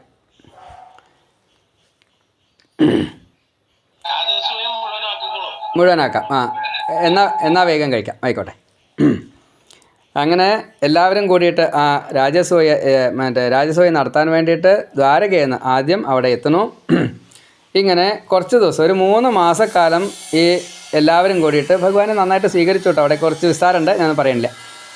ഭഗവാനെ സ്വീകരിച്ചു, പത്നിമാരെ സ്വീകരിച്ചു. പാഞ്ചാലി പ്രത്യേകമായിട്ട് ഓരോരുത്തരെയും അവിടെയും ഇവിടെയൊക്കെ താമസിപ്പിക്കണു. അതേപോലെ പൂജാതി കാര്യങ്ങൾ, കുന്തിയുടെ ചോദ്യം, എന്താ കൃഷ്ണനെ പൂജിക്കാൻ മറന്നു എന്നുള്ള ചോദ്യങ്ങൾ, അങ്ങനെ പലതുമുണ്ട്. ഏതായാലും അങ്ങനെ സെറ്റപ്പുകൾ ആക്കാൻ ഒരു 3 മാസം ഭഗവാൻ അവിടെ എല്ലാവരുമായിട്ട് അവിടെ താമസിച്ചു. യുധിഷ്ഠിരന് യാഗം വേഗം ചെയ്യണം എന്നുള്ളൊരു തോന്നൽ വന്നു. അങ്ങനെ ഭഗവാനോട് ഒരു ദിവസം പറഞ്ഞു, ഭഗവാനെ എന്നാ യജിക്കേണ്ടത് ചോദിച്ചു. അത് ജയിക്കാമല്ലോ, അതിനിപ്പോൾ എന്താ പ്രയാസം, എന്നാൽ അതിനുള്ള ഒരുക്കങ്ങളാ ചെയ്യുക എന്ന് ആ സഭയിൽ, അത് മയൻ കൊടുത്തിട്ടുള്ള സഭയാണ് ഇന്ദ്രപ്രസ്ഥം, ആ സഭയിൽ വെച്ച് നിശ്ചയിക്കണു. അങ്ങനെ 4 അനുജന്മാരാണല്ലോ ഉള്ളത്. 4 പുറത്തേക്കും പോകാനുള്ള ഏർപ്പാട് ചെയ്തോളൂ, സൈന്യങ്ങളെ ഏർപ്പാട് ചെയ്തോളൂ. തെക്കോട്ട് സഹദേവൻ, വടക്കോട്ട് അർജുനൻ, കിഴക്കോട്ട് ഭീമൻ, പടിഞ്ഞാട്ട് നകുലൻ, ഇങ്ങനെ സംഘമായിട്ട് എല്ലാ ദിക്കിലേക്കും പോയി. എല്ലാവരും ആ ലോകം വെച്ചാൽ ദിക്കുകൾ മുഴുവൻ ദിക്കുകളൊക്കെ ജയിച്ചിട്ട് തിരിച്ചു വന്നു. ജരാസന്ധനെ മാത്രം ജയിക്കാൻ സാധിച്ചില്ല എന്ന് അവരെ തിരിച്ചു വന്നിട്ട് പറഞ്ഞു. അപ്പോൾ ഉദ്ധവൻ ഇവിടെ ഈ സഭയിൽ വെച്ച് പറഞ്ഞ കാര്യത്തെ ഭഗവാൻ അവിടെ പറയണു. അതിനനുസരിച്ച് അർജുനനും കൃഷ്ണനും ഈ ഭീമനും ബ്രാഹ്മണ വേഷം കെട്ടിക്കൊണ്ട് നേരിട്ട് മഗധയിൽ എത്തുന്നു. മഗധയിലെത്തി നന്നായിട്ട് തന്നെ ജരാസന്ധൻ സ്വീകരിച്ചു. അവിടെ കുറച്ച് വിശദീകരണങ്ങളും അതേപോലെ മറ്റേ ഈ ഭഗവാന്റെ ഈ മഹത്വത്തെയും അതേപോലെ ഈ ജരാസന്ധൻ്റെ ഇപ്പോൾ സൈന്യശക്തിയുണ്ട്, കായബലമുണ്ട്, അനവധി പോസിറ്റീവ്സ് ഉണ്ട് ഈ ജരാസന്ധനെ. പിന്നെ മരണം എന്നുള്ളത് ഈ ജരയാൽ ജീവിക്കപ്പെട്ടത്. എൻ്റെ ഒരു കഥയൊക്കെ പറഞ്ഞിട്ടുണ്ടല്ലോ, എങ്ങനെയാണ് ജരാസന്ധൻ എങ്ങനെയാണ് ഉണ്ടായത്. ബൃഹദ്രഥൻ എന്ന രാജാവിന് മക്കളില്ലാതെ കണ്ട് 2 പത്നിമാരുണ്ട്. മക്കളില്ല, അപ്പോൾ യാഗം ചെയ്യണു, എന്താ പറയുക, പുത്രകാമേഷ്ടം എന്താ വെച്ചാൽ ചെയ്യണം. അപ്പോൾ ഒരു ഫലം കിട്ടുന്നു. ആ ഫലത്തെ മഹർഷിമാർ കൊടുത്തപ്പോൾ അത് പത്നിമാർക്ക് കൊടുത്തു. പത്നിമാർ ഈ ആദ്യത്തെ പത്നിക്കാണ് കൊടുക്കുക. ഇപ്പോൾ ആദ്യത്തെ പത്നിയും മറ്റേ പത്നിയും തമ്മിൽ ഈ മത്സരമില്ല. സാധാരണഗതിയിൽ സഹപത്നിമാർ മത്സരം ഉണ്ടാവും. ഇവിടെ ആ മത്സരമില്ല, യോജിപ്പിലാണ് നിൽക്കുന്നത്. അപ്പോൾ അത് കണ്ട് പഴം നേരെയാണ് മുറിച്ചു. അത് 2 പേരും കഴിക്കുകയും ചെയ്തു. അവർ പ്രസവിച്ചു. നോക്കുമ്പോൾ ഒരു ശരീരത്തിൻ്റെ പകുതിയായിട്ടാണ്. ഒരു കാല്, ഒരു കൈ, ഇടത്തെ കാല്, വലത്തെ കാല്, അങ്ങനെയാണ്. തലയടക്കം ഭേദിച്ചും കൊണ്ടാണ് ജനനം. അപ്പോൾ അത് ജീവനില്ലാത്തത് കൊണ്ട് അതിനെ കളയാൻ വിചാരിച്ചു. അങ്ങനെ കാട്ടിൽ കൊണ്ടുപോയിട്ട് കളയണു. ഈ സമയത്ത് വനദേവത, അവിടെ ജര എന്ന പേരായിട്ടുള്ള ദേവതയാണ്. ആ ദേവത ഈ 2 ശരീരത്തിൻ്റെ പകുതിയെ കാണുന്നു. നോക്കുമ്പോൾ അത് രണ്ടും കൂടിയിട്ട് ഒരു മറ്റേ യോജിപ്പിക്കുന്നു. എന്നിട്ട് ജീവ എന്ന് ആ ജരാദേവി പറയണു. അങ്ങനെ ജീവൻ വെച്ചു. ജരയാൽ സന്ധിതൻ ആയിട്ടുള്ള ആ ഉണ്ണിക്ക് മറ്റേ ഈ അച്ഛൻ്റെ അടുത്തേക്ക് തന്നെ എത്താനുള്ള അർഹത ഉണ്ടായി. അത് കാരണം അത് കൊണ്ടു കൊടുക്കണു. ആ ഉണ്ണിയെ വളരെ ഇഷ്ടത്തോടു കൂടിയിട്ട് ബൃഹദ്രൻ സ്വീകരിക്കുന്നു. വനദേവത ഈ ഇദ്ദേഹത്തിൻ്റെ ഉപാസനാമൂർത്തിയാണ്, ദേവതയാണ്. അപ്പോൾ അതുകൊണ്ട് ആ ഉണ്ണിക്ക് ജരയാൽ സന്ധിതനായവൻ എന്ന നിലയ്ക്ക് ജരാസന്ധൻ എന്ന് പേരിട്ടു. അമ്മ അനുഗ്രഹിക്കുകയും ചെയ്തു, വനദേവത അനുഗ്രഹിക്കുകയും ചെയ്തു. ഇത് വേർപ്പെടുത്തിയല്ലാണ്ട് ഇനി മരണമില്ലാന്ന്. ആ ജരാസന്ധൻ്റെ ഈ പോസിറ്റീവ്സ് അത് ഒക്കെ നല്ലോണം കാണിക്കുന്നു. പിന്നെ കൊഴുപ്പ് പലതുകൊണ്ട് ഇത്രയും രാജ്യങ്ങളെ കീഴ്പ്പെടുത്തിയുള്ള ആളാണ്. അപ്പോൾ ആ ധനത്തിൻ്റെ കൊഴുപ്പ് പലതുമുണ്ട്. പക്ഷേ രാജവേഷം കുറവാത്രേ. അതായത് എപ്പോഴും യുദ്ധപ്രകൃതി ആയതുകൊണ്ട് ഈ സൈന്യാധിപൻ എന്നുള്ള നിലയ്ക്കാണ് എപ്പോഴും. അല്ലാണ്ട് രാജകീയമായിട്ടുള്ള ഒരു പ്രൗഢിയോട് കൂടിയിട്ടുള്ള അല്ലാത്ത ജരാസന്ധ അങ്ങനെയാണ്. അതാ യോഗിച്ചാൽ എന്താ ചെയ്യുക, അങ്ങനെയാണ്. അപ്പോൾ ഈ രാവിലത്തെ നേരം അവിടെ ചെന്നു. ബ്രാഹ്മണ വേഷത്തിലാണ് ചെല്ലണത്. തേവാരം കഴിഞ്ഞുള്ള സമയത്ത് യാചിച്ചു, നിങ്ങൾക്ക് എന്തെങ്കിലും തരണം എന്ന്. സത്യം ചെയ്യിച്ചതിൻ്റെ ശേഷം എത്രേ ഭഗവാൻ പറഞ്ഞുള്ളൂ. ചോദിച്ച് തരാമെന്ന് സത്യം ചെയ്താൽ മാത്രമേ ചോദിക്കുന്നുള്ളൂ എന്ന് പറഞ്ഞു. അപ്പോൾ ബ്രാഹ്മണർ ഇങ്ങനെയൊന്നും അത് സാധാരണ പറയാറില്ല. അപ്പോൾ നല്ലോണം നോക്കി, ഇവർക്കൊക്കെ ഉൾക്കണ്ണുണ്ടേ. അപ്പോൾ വേഷം, ശരീരത്തിൻ്റെ അവസ്ഥ, കയ്യിൻ്റെ ഉള്ള കൈ അടക്കം കണ്ടു എന്നാ. അതായത് ഞാണ് പിടിച്ചുള്ള താഴ്മയും കാര്യങ്ങളൊക്കെ കാണാറുണ്ട്. ഇത് ബ്രാഹ്മണരല്ല എന്ന് ഉറപ്പ്. ഇത് ക്ഷത്രിയർ തന്നെയാവും. പിന്നെ ശബ്ദം കേട്ടപ്പോൾ ചെറിയൊരു പരിചയം കാണാറുണ്ട്. എന്തായാലും ശരി, സ്വയമേവ തീരുമാനിച്ചു. ഈ ബലിയും വിരോചനും ഒക്കെ ഇങ്ങനെയൊക്കെ തന്നെയാണല്ലോ ഉണ്ടായിരുന്നത്. എന്നിട്ട് അവർക്കൊന്നും യശസ്സിന് നഷ്ടം ഉണ്ടായിട്ടില്ലല്ലോ.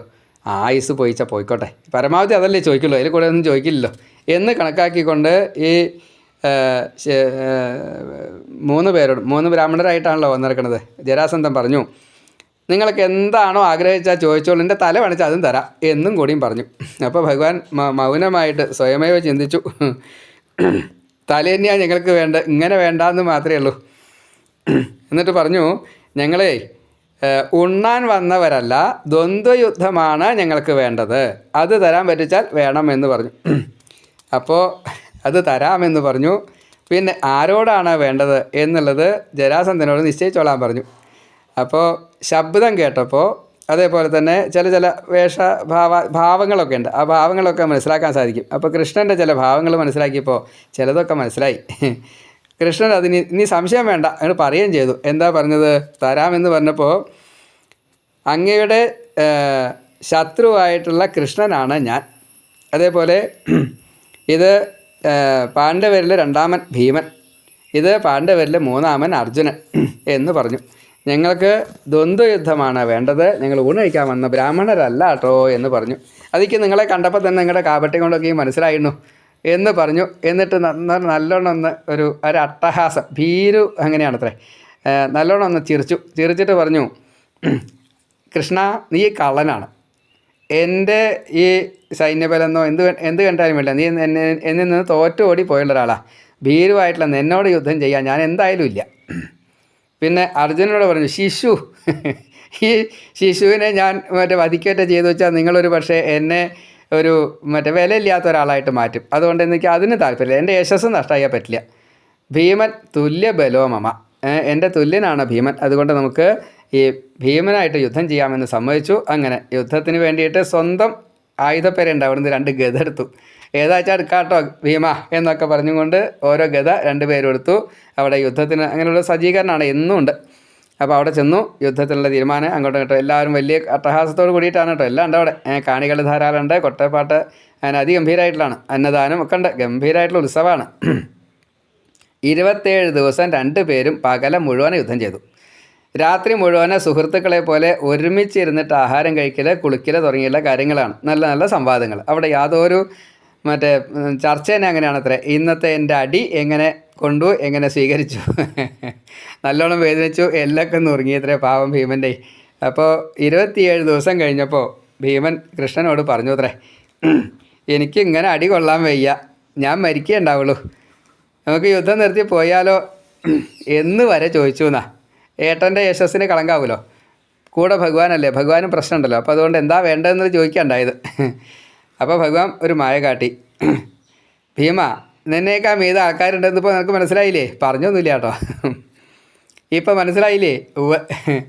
ഏതായാലും നാളെ നിനക്ക് യാതൊരു കുഴപ്പമുണ്ടാവില്ല, നിനക്കല്ല കേട്ടോ, ഏട്ടനാണ്, ഏട്ടാ അങ്ങേക്ക് സുഖമായിട്ട് യുദ്ധം ചെയ്യാൻ സാധിക്കട്ടോ എന്ന് ഒരു മായ കാട്ടി ഒന്ന് അനുഗ്രഹിച്ചു. ഇന്ന് തലോടി കൊടുത്തപ്പോൾ ശരീരത്തിൻ്റെ ഒക്കെ പോയി.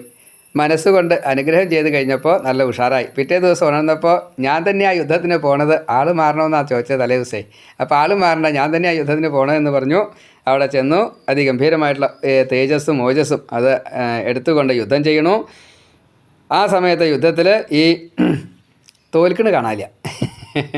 എന്താ കൃഷ്ണ തോൽക്കാത്ത എന്ന് കൃഷ്ണനൊന്ന് നോക്കി ചോദിക്കാനൊന്നും നിർത്തിയില്ലല്ലോ. അപ്പോൾ കൃഷ്ണൻ കാണിച്ചു കൊടുത്തു, ഒരു കമ്പെടുത്തിട്ടൊന്ന് കീറി, എന്നിട്ടൊന്ന് ഇട്ട് കൊടുത്തപ്പോൾ സംജ്ഞ മനസ്സിലായി. കാലും ഒരു കാലിൻ്റെ മുകളിൽ ചവിട്ടി പിടിച്ചു, മറ്റേ കാൽ പിടിച്ച് പൊക്കി, അങ്ങനെ കീറിയിട്ട് ഇട്ട് കൊടുത്തപ്പോൾ വീണ്ടും അത് ചെന്ന് യോജിച്ചേ, ജരാസന്ധം മരിക്കണില്ല. അപ്പോൾ രണ്ടാമതും കീറി ഇട്ട് കൊടുത്തു എന്നാ. അത് അങ്ങോട്ടും ഇങ്ങോട്ടും ദിശ മാറ്റിയിട്ട് ആ കൊമ്പിനെ ഇട്ട് കൊടുത്തു കഴിഞ്ഞപ്പോൾ അത് മനസ്സിലായി. അങ്ങനെ രണ്ടാമത്തെ കീറി കഴിഞ്ഞപ്പോൾ ദിശ മാറ്റി ഇട്ട് കൊടുത്തുകൊണ്ട് ആ ജരാസന്ധനെ വധിക്കുകയും ചെയ്തു. അവിടുന്ന് വേഗം തന്നെ മകനെ രാജാവായിട്ട് അഭിഷേകം ചെയ്തു. അതിനുശേഷം കൊട്ടാരത്തിൽ ഈ കാരാഗ്രഹം, ആ കാരാഗ്രഹത്തിൻ്റെ വാതിൽ തുറന്നു. 20,800 രാജാക്കന്മാരെ പുറത്തേക്ക് കൊണ്ടുവരിക എന്നുള്ള രംഗത്തെ അവിടെ നന്നായിട്ട് തന്നെ ചെയ്തു. അവരുടെ വേഷവിധാനങ്ങളൊക്കെ പറയുന്നുണ്ട്. അല്പാഹാരം, വളരെ കുറച്ച് എന്താണ് പറയുക, തടിയില്ല, മലിനവേഷം, ഇങ്ങനെ പല പ്രശ്നങ്ങളുമുണ്ട്. അവർ ഈ ഇരുട്ട് മുറിയിലായിരുന്നു. അവിടെ നിന്ന് പുറത്തേക്ക് വന്നു, ഭഗവാനെ കണ്ടു. ഇത്ര 1000 കോടി സൂര്യൻ്റെ പ്രഭയോട് കൂടിയിട്ടാണ് ആ സമയത്ത് ഭഗവാനെ കണ്ടത്. നന്നായിട്ട് തന്നെ സ്തുതിക്കുന്നു. ഈ ജരാസന്ധനല്ല തെറ്റുകാരൻ, ഞങ്ങൾ തന്നെയാണ് തെറ്റുകാർ. ഇപ്പം ഞങ്ങൾക്കതിൻ്റെ തെറ്റ് മനസ്സിലായി, ഇനി ഞങ്ങൾ അങ്ങനെ ഒരു തെറ്റ് ചെയ്യില്ല എന്ന് ആദ്യമേ തന്നെ അവനവനെക്കുറിച്ചുള്ള ആ കാര്യത്തെ പറഞ്ഞു രാജാക്കന്മാർ. അതിനുശേഷം ഭഗവാന്റെ അനുഗ്രഹം ഇങ്ങനെ കിട്ടിയല്ലോ, അത് പത്നിമാരുടെ ദൂതൊക്കെയാണ്, അതിനെയൊക്കെ ഒന്ന് സൂചിപ്പിച്ചു. അതിനുശേഷം ഇനി ഇങ്ങനെ ഒരു തെറ്റ് വരാതിരിക്കാൻ എന്നും ഭഗവത് സ്മൃതിയോട് കൂടിയിട്ട് ഞങ്ങൾക്ക് ജീവിക്കാനുള്ള അനുവാദം തരണേ എന്ന് പ്രകാരം തം ന സമാധിശോപായം യേന തേ ചരണാബ്ജയോ സ്മൃതിർ യഥാ ന വിരമേദഭി സംസരതാമിഹ കൃഷ്ണായ വാസുദേവായ ഹരയേ പരമാത്മനെ പ്രണതക്ലേശനാശായ ഗോവിന്ദായ നമോ നമ. ഈ സംസാരത്തിലിങ്ങനെ അനവധി ശരീരങ്ങളെടുത്ത് കറങ്ങേണ്ടി വരുമല്ലോ. ആ സമയത്ത് ഞങ്ങൾക്ക് എല്ലാവർക്കും ഭഗവത് സ്മൃതിയോട് കൂടിയിട്ട് ജീവിക്കാനും എല്ലാവരിലും ഈശ്വരനെ കാണാനും, ഈ തമ്മിൽ തല്ലുണ്ടാവില്ലോ. അതേപോലെ ആരാണോ ആശ്രയിക്കുന്നത്, ആ ആശ്രയിക്കുന്നവർക്ക് ഭഗവത് അനുഗ്രഹം പൂർണ്ണമായിട്ട് കൊടുക്കുന്ന ആ ഭഗവാനെ, ഗോവിന്ദനെ, പരമാത്മാവിനെ ഞങ്ങളിതാ നമസ്കരിക്കണോ എന്ന് പറഞ്ഞ് നന്നായിട്ട് നമസ്കരിച്ചു. ഇനി ഞങ്ങൾക്ക് സന്യാസം മതി. ഭഗവാനോട് പറഞ്ഞു, ഇനി ഞങ്ങൾക്ക് ഇനി ഒന്നും വേണ്ട, ഞങ്ങൾ മുക്തി നേടുകയാണ് എന്ന് പറഞ്ഞു. അപ്പോൾ ഭഗവാൻ പറഞ്ഞു, അങ്ങനെയല്ല, നിങ്ങളെ എനിക്ക് ആവശ്യമുണ്ട്, നിങ്ങളുടെ ഭാര്യമാർക്ക് നിങ്ങളെ ആവശ്യമുണ്ട്, നിങ്ങളുടെ കുട്ടികൾക്ക് അച്ഛനായിട്ട് നിങ്ങളെ ആവശ്യമുണ്ട്, നിങ്ങളുടെ രാജ്യത്തിന് രാജാവായിട്ട് നിങ്ങളെ ആവശ്യമുണ്ട് എന്ന് പറഞ്ഞുകൊണ്ട് അവർക്ക് വസ്ത്രങ്ങൾ കൊടുത്തു, ആഹാരം കൊടുത്തു, വേണ്ട ധനം കൊടുത്തു. അവരുടെ രാജധാനിയിലേക്ക് ഓരോന്നും എന്താണോ വേണ്ടത് വെച്ചാൽ ഹിതം അറിഞ്ഞുകൊണ്ട് ധാരാളമായിട്ട് ഈ പാണ്ഡവരുടെ പക്കൽ നിന്ന് കൊടുത്തയക്കുകയും ചെയ്തു.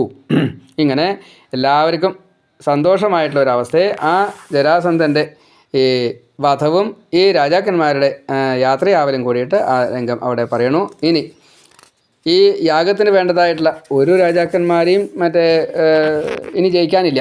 ഭഗവാനെ ജയിച്ചത് എങ്ങനെയാണെന്ന് വെച്ചാൽ ഭഗവാൻ ആദ്യമേ തന്നെ ഈ കപ്പം കൊടുത്തുകൊണ്ടാണ്.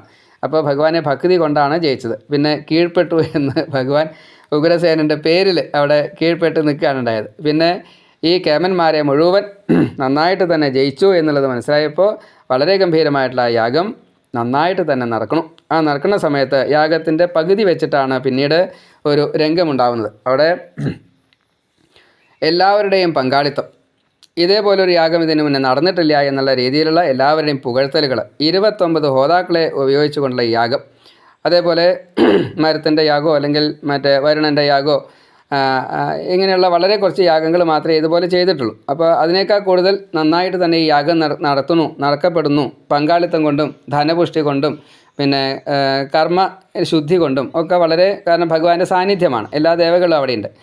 ഇങ്ങനെ എല്ലാവരും പുകഴ്ത്തിയപ്പോൾ സംശയമായി.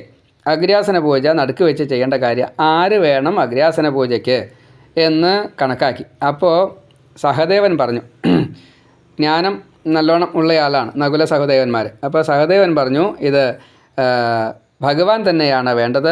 ഐശ്വര്യങ്ങളും 6 ഭഗവാൻ മാത്രമേ ഇത് സ്വീകരിക്കാനുള്ള അർഹതയുള്ളൂ. കൃഷ്ണൻ തന്നെ വേണം, യാദവ കൃഷ്ണനായിട്ടുള്ള വാസുദേവനാണ് ഇതിന് അർഹത എന്നെല്ലാം പറഞ്ഞു. അത് പ്രഖ്യാപിക്കപ്പെട്ടു. സാധു എന്ന ഭഗവത്വത്തെ എല്ലാവരും അംഗീകരിച്ചുകൊണ്ട് അത് ചെയ്യാൻ നിശ്ചയിക്കുന്നു. അതിഗംഭീരമായിട്ട് അവിടെ പ്രത്യേകമായിട്ടുള്ള പൂജയാണ്, പ്രത്യേകമായിട്ടുള്ള വാദ്യഘോഷങ്ങളാണ്, പ്രത്യേകമായിട്ടുള്ള നൈവേദ്യങ്ങളാണ്, പലതും പ്രത്യേകമുണ്ട്. അതിൽ കാല് കഴുകിക്കലാണ് ഏറ്റവും പ്രധാനം. ആ കാല് കഴുകിച്ചുകൊണ്ട് അഗ്രാസന പൂജ ചെയ്ത സമയത്ത് അതിൻ്റെ പ്രസാദമായിട്ട് പാദതീർത്ഥവും അതേപോലെ തന്നെ ആ നൈവേദ്യ വസ്തുക്കളുടെ പ്രസാദങ്ങളും എല്ലാവർക്കുമായിട്ട് പങ്കുവയ്ക്കുന്നു. എല്ലാവരും അത് സ്വീകരിക്കുന്നു. എല്ലാവർക്കും മുക്തിക്ക് അർഹത കൊടുക്കുന്നു. ഭഗവാന്റെ ബാലലീലയിലും ഈ രാജസൂയത്തിലും അതേപോലെ തന്നെ കുരുക്ഷേത്ര യുദ്ധാദി കാര്യങ്ങളിലും ആരൊക്കെയാണോ പങ്കെടുത്തിട്ടുള്ളത് അവർക്ക് മുഴുവൻ സാരൂപ്യ മുക്തിയാണ്. ആ സാരൂപ്യ മുക്തിയെ ഭഗവാൻ ഇവിടെ എല്ലാവർക്കുമായിട്ട് കൊടുത്തു. ഇത് കണ്ടതോട് കൂടിയിട്ട് ഈ പാണ്ഡവരെയും കൃഷ്ണനെയും പങ്കെടുത്തവരെയും കൂടുതൽ എല്ലാവരും ഒരേപോലെ പ്രശംസിക്കുന്നത് കണ്ടു കഴിഞ്ഞപ്പോൾ ഈ കൗരവരൊഴിച്ച് ബാക്കി, അതായത് ദുര്യോധനാദികൾ കൃഷ്ണദ്വിഡ് ആയിട്ടുള്ള ആൾക്കാരൊഴിച്ച് ബാക്കിയുള്ളവരൊക്കെ പ്രശംസിക്കുന്നത് കണ്ടപ്പോൾ അതിൽ ശിശുപാലന് സഹിച്ചില്ല. ശിശുപാലൻ എഴുന്നേറ്റ് നിന്നിട്ട് ഭഗവാന്റെ 100 അപരാധങ്ങൾ ഒരുമിച്ച് അങ്ങോട്ട് പറഞ്ഞു. ജനിച്ച സമയത്ത് ഈ ഭഗവാനാൽ ഒരു വരം കൊടുത്തിട്ടുണ്ട് ഈ അച്ചമ്മൾക്ക്. ജനിച്ച സമയത്ത് ആ ഉണ്ണി എടുത്തു അത്രേ. ഉണ്ണി എടുത്തിട്ട് ഉണ്ണിക്ക് അപ്പം 4 കൈ ഉണ്ടായിരുന്നു ശിശുപാലൻ ഉണ്ണിയായിട്ടുള്ള സമയത്തെ. അപ്പോൾ ആ ഉണ്ണിയുടെ 4 കൈയിൽ 2 കൈ പോയി കഴിഞ്ഞാൽ ആ ആളാണ് ഇയാളെ വധിക്കുക എന്നൊക്കെ ജ്യോതിഷികൾ പറഞ്ഞിട്ടുണ്ട്. അങ്ങനെ ഈ അച്ചമ്മളുടെ മകനെ ചെന്ന് കണ്ട ഈ കൃഷ്ണൻ ശിശുപാലനെ എടുത്തപ്പോൾ 2 കൈയില്ലാണ്ടേ. അപ്പോൾ വേഗം അച്ചമ്മൾ കാല് പിടിച്ചു. ഇനി കൃഷ്ണ എൻ്റെ മകനെ കൊല്ലരുത് കേട്ടോ എന്ന് പറഞ്ഞു. എന്നെ 100 അപരാധം അടുപ്പിച്ച് പറഞ്ഞാൽ മാത്രം ഞാൻ കൊല്ലില്ല, അതുവരെ എന്താ വെച്ചാൽ ആയിക്കോട്ടെ, ഞാൻ ക്ഷമിച്ചോളാട്ടോ എന്ന് പറഞ്ഞു. അപ്പോൾ കുരുത്തം കെട്ട ആളാണെന്ന് അന്നേ മനസ്സിലായിട്ടുണ്ട്. ഇത്രയും കൂടുതൽ കൃഷ്ണനെ ഇങ്ങനെ പ്രശംസിച്ച് കഴിഞ്ഞപ്പോൾ അത് സഹിക്കാൻ വയ്യാതെ കണ്ട് എണ്ണം മറന്നുപോയി. 99 വരെ പറയാറുള്ളൂ, അന്ന് 100 കടന്നുപോയി. 100 കടന്നതോട് കൂടിയിട്ട് ഭഗവാൻ ബാക്കിയുള്ളവരൊക്കെ ആ സമയത്ത് ശിശുപാലനെ വധിക്കാനൊക്കെ ശ്രമിച്ചു. അതൊക്കെ ഭഗവാൻ തടുത്തു. എന്നിട്ട് സുദർശന ചക്രം കൊണ്ട് തന്നെ ഈ ശിശുപാലനെ വധിക്കുകയാണ്. വധിച്ചതോട് കൂടിയിട്ട് സാധാരണഗതിയിൽ ഇങ്ങനെ ഒരു രംഗത്ത് അവിടെ അമംഗളമാണ് വധം. ഇവിടെ അമംഗളമല്ല. എന്താ സംഭവിച്ചത്? ഈ ജ്യോതിസ് എല്ലാവരും കാണുക പ്രത്യക്ഷമായിട്ട് കൃഷ്ണനിൽ അങ്ങോട്ട് ലയിച്ചു. ഇങ്ങനെ ലയിക്കുന്നത് കണ്ടോട് കൂടിയിട്ട് മംഗളം ആയിത്തീർന്നു അത്. അതുകൊണ്ട് യാഗം പിന്നീട് നന്നായിട്ട് തന്നെ പൂർത്തീകരിക്കുകയും ചെയ്തു. അപ്പോൾ എല്ലാവരും ഈ ഭഗവാൻ ഈ ഒരു പ്രവൃത്തി മാത്രമല്ലേ ഇപ്പോൾ അവിടെ ഇങ്ങനെ ഒന്ന് കണ്ടുള്ളൂ, അതിനിപ്പോൾ ഇങ്ങനെ ഒരു സദ്ഗുണമല്ലേ കണ്ടത്. അപ്പോൾ യുധിഷ്ഠിരന് ഉണ്ടായിട്ടുള്ളൊരു സംശയം, ഈ യാഗം കഴിഞ്ഞതിന് ശേഷമാണ് ഇതിൻ്റെ അഡീഷണൽ ആയിട്ടാണ്. ഈ യുധിഷ്ഠിരൻ്റെ ഒരു സംശയം, ഈ ശിശുപാലന് എന്തുകൊണ്ട് ഭഗവാൻ ഇങ്ങനെ പ്രത്യക്ഷമായിട്ട് മുക്തി കൊടുത്തു എന്ന് ചോദിച്ചു. അപ്പോൾ നാരദൻ കൃഷ്ണനെ ഇരുത്തിക്കൊണ്ട് കൃഷ്ണനെ പുകഴ്ത്തുവാൻ വേണ്ടിയിട്ടുള്ള കിട്ടിയ അവസരം ഈ സപ്തമസ്കന്ധമായിട്ട് ഈ പ്രഹ്ലാദ ഹിരണ്യകശിപു ആയിട്ടുള്ള രംഗത്തെ വിസ്തരിച്ച് പറയാണ്. ഈ ശിശുപാലൻ്റെ 3 ജന്മങ്ങൾ പൂർവ്വജന്മങ്ങൾ മറ്റേ ജയവിജയന്മാരായിരുന്നു. വൈകുണ്ഠത്തിൽ വിഷ്ണു പാർഷദന്മാരായിരുന്നു. സനകാദികളുടെ ശാപം മൂലം 3 ജന്മം സ്വീകരിക്കേണ്ടി വന്നു. ജയവിജയന്മാരുടെ ആദ്യത്തിലെ ജയൻ്റെ ആദ്യത്തെ ജന്മം ഹിരണ്യകശിപു, 2ാമത്തെ ജന്മം രാവണൻ, 3ാമത്തെ ജന്മം ശിശുപാലൻ. ഇപ്പോൾ ഇതാ മുക്തി നേടിയിരിക്കുന്നു. അതേപോലെ തന്നെ ദന്തഭക്തൻ ജീവിച്ചിരിപ്പുണ്ട്, മരിച്ചിട്ടില്ല. ഇനി ദന്തഭക്തൻ ഇതേപോലെ തന്നെ മറ്റേ മുക്തി നേടും. അതിൽ ആദ്യം ഹിരണ്യാക്ഷനായിട്ട് വന്നു, 2ാമത് കുംഭകർണനായിട്ട് വന്നു, ഇപ്പോൾ ദന്തഭക്തനുണ്ട്. അതിവിടെ പറഞ്ഞിട്ടില്ല, സൂചന മറ്റേ സപ്തമസ്കന്ധത്തിലേ പറഞ്ഞിട്ടുള്ളൂ. ഏതായാലും അവരും ഇനി മുക്തി നേടും എന്ന് പ്രകാരം പറഞ്ഞു. ഇങ്ങനെ അതീവ ഗംഭീരമായിട്ടുള്ള ഈ യാഗത്തെ അവസാനിപ്പിച്ചതോട് കൂടിയിട്ട് എല്ലാവർക്കും എല്ലാ തരത്തിലും സന്തോഷത്തെ പ്രദാനം ചെയ്തു. എല്ലാവരും അതിനെ പുകഴ്ത്തിക്കൊണ്ട് ഈ ദാനാധികാരങ്ങൾ കിട്ടിയതൊക്കെ കൊണ്ട് ഓരോരുത്തരും അങ്ങോട്ടും ഇങ്ങോട്ടും അവരവരുടേതായുള്ള സ്ഥലത്തേക്ക് പോവുകയും ചെയ്തു. അതിൽ ദുര്യോധനന് മാത്രം ചെറിയ ഒരു വിഷമമുണ്ടായി. കാരണം ഇത്രയും കൂടുതൽ പാണ്ഡവർക്ക് അഭിവൃദ്ധി കൊടുത്തത് ശരിയായില്ല. ഞാനവിടെ രാജാവായിട്ടിരിക്കുമ്പോൾ ഇത് ഞാനല്ലേ ചെയ്യേണ്ടത്, ഈ ധർമ്മപുത്ര ചെയ്യേണ്ടത് എന്നതാണ് തോന്നലുണ്ടായത്. ഏതായാലും ദുര്യോധനന് മാത്രം അതിൻ്റെ ഒരു വിഷമമുണ്ടായി എന്നും പിന്നീട് ദുര്യോധനൻ ഇവിടെ വന്നു. മറ്റൊരു സമയത്താണ്, ആ സമയത്തല്ല വേറൊരു സമയത്ത് വന്നു. അവിടെ ഈ സഭയിലേക്ക് ഈ മയനാൽ കൊടുത്തതായിട്ടുള്ള ഈ ഇന്ദ്രപ്രസ്ഥത്തിലേക്ക് ആരാണോ പാണ്ഡവർക്ക് വിരോധമായിട്ട് ചിന്തിക്കുന്നത് അവർക്ക് സ്ഥലജല ഭ്രമം ഉണ്ടാവും എന്നുള്ള നിയമമുണ്ട്. അതിനനുസരിച്ച് ദുര്യോധനൻ അവിടെ വന്നു കഴിഞ്ഞപ്പോൾ കർണൻ തൊട്ടുള്ള എല്ലാവരും ഉണ്ട്. സ്ഥലജലഭ്രമം വന്നു.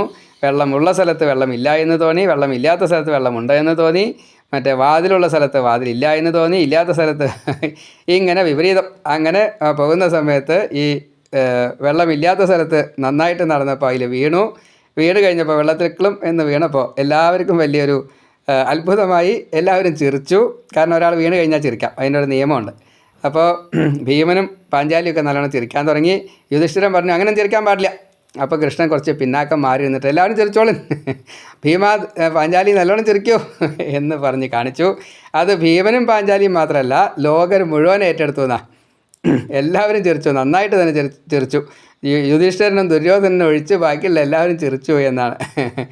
ഏതായാലും അതോട് കൂടിയിട്ട് ദുര്യോധനന് ഈ പാണ്ഡവരെ നശിപ്പിക്കാനുള്ള ഒരു പ്രതിജ്ഞ ആ സമയത്ത് ചെയ്തു. അത് മറ്റേ ഈ പാണ്ഡവ അല്ലെങ്കിൽ കുരുക്ഷേത്ര യുദ്ധത്തിനുള്ള ബീജം കുത്തിയിട്ട പോലെയായി എന്നെല്ലാം ആ അധ്യായത്തിൽ പറയണു. ഇങ്ങനെയുള്ള ഈ രാജസൂയത്തെ ആരാണോ സ്മരിക്കുന്നത് അവർക്ക് എല്ലാ കർമ്മബാക്കിയും കാമബാക്കിയും തീർത്തുകൊണ്ട് മുക്തി കിട്ടുമെന്ന് അതിൻ്റെ ഫലശ്രുതിയിൽ പറയണു. അങ്ങനെയുള്ള ഭഗവാൻ നമ്മളെയും ഇങ്ങനെ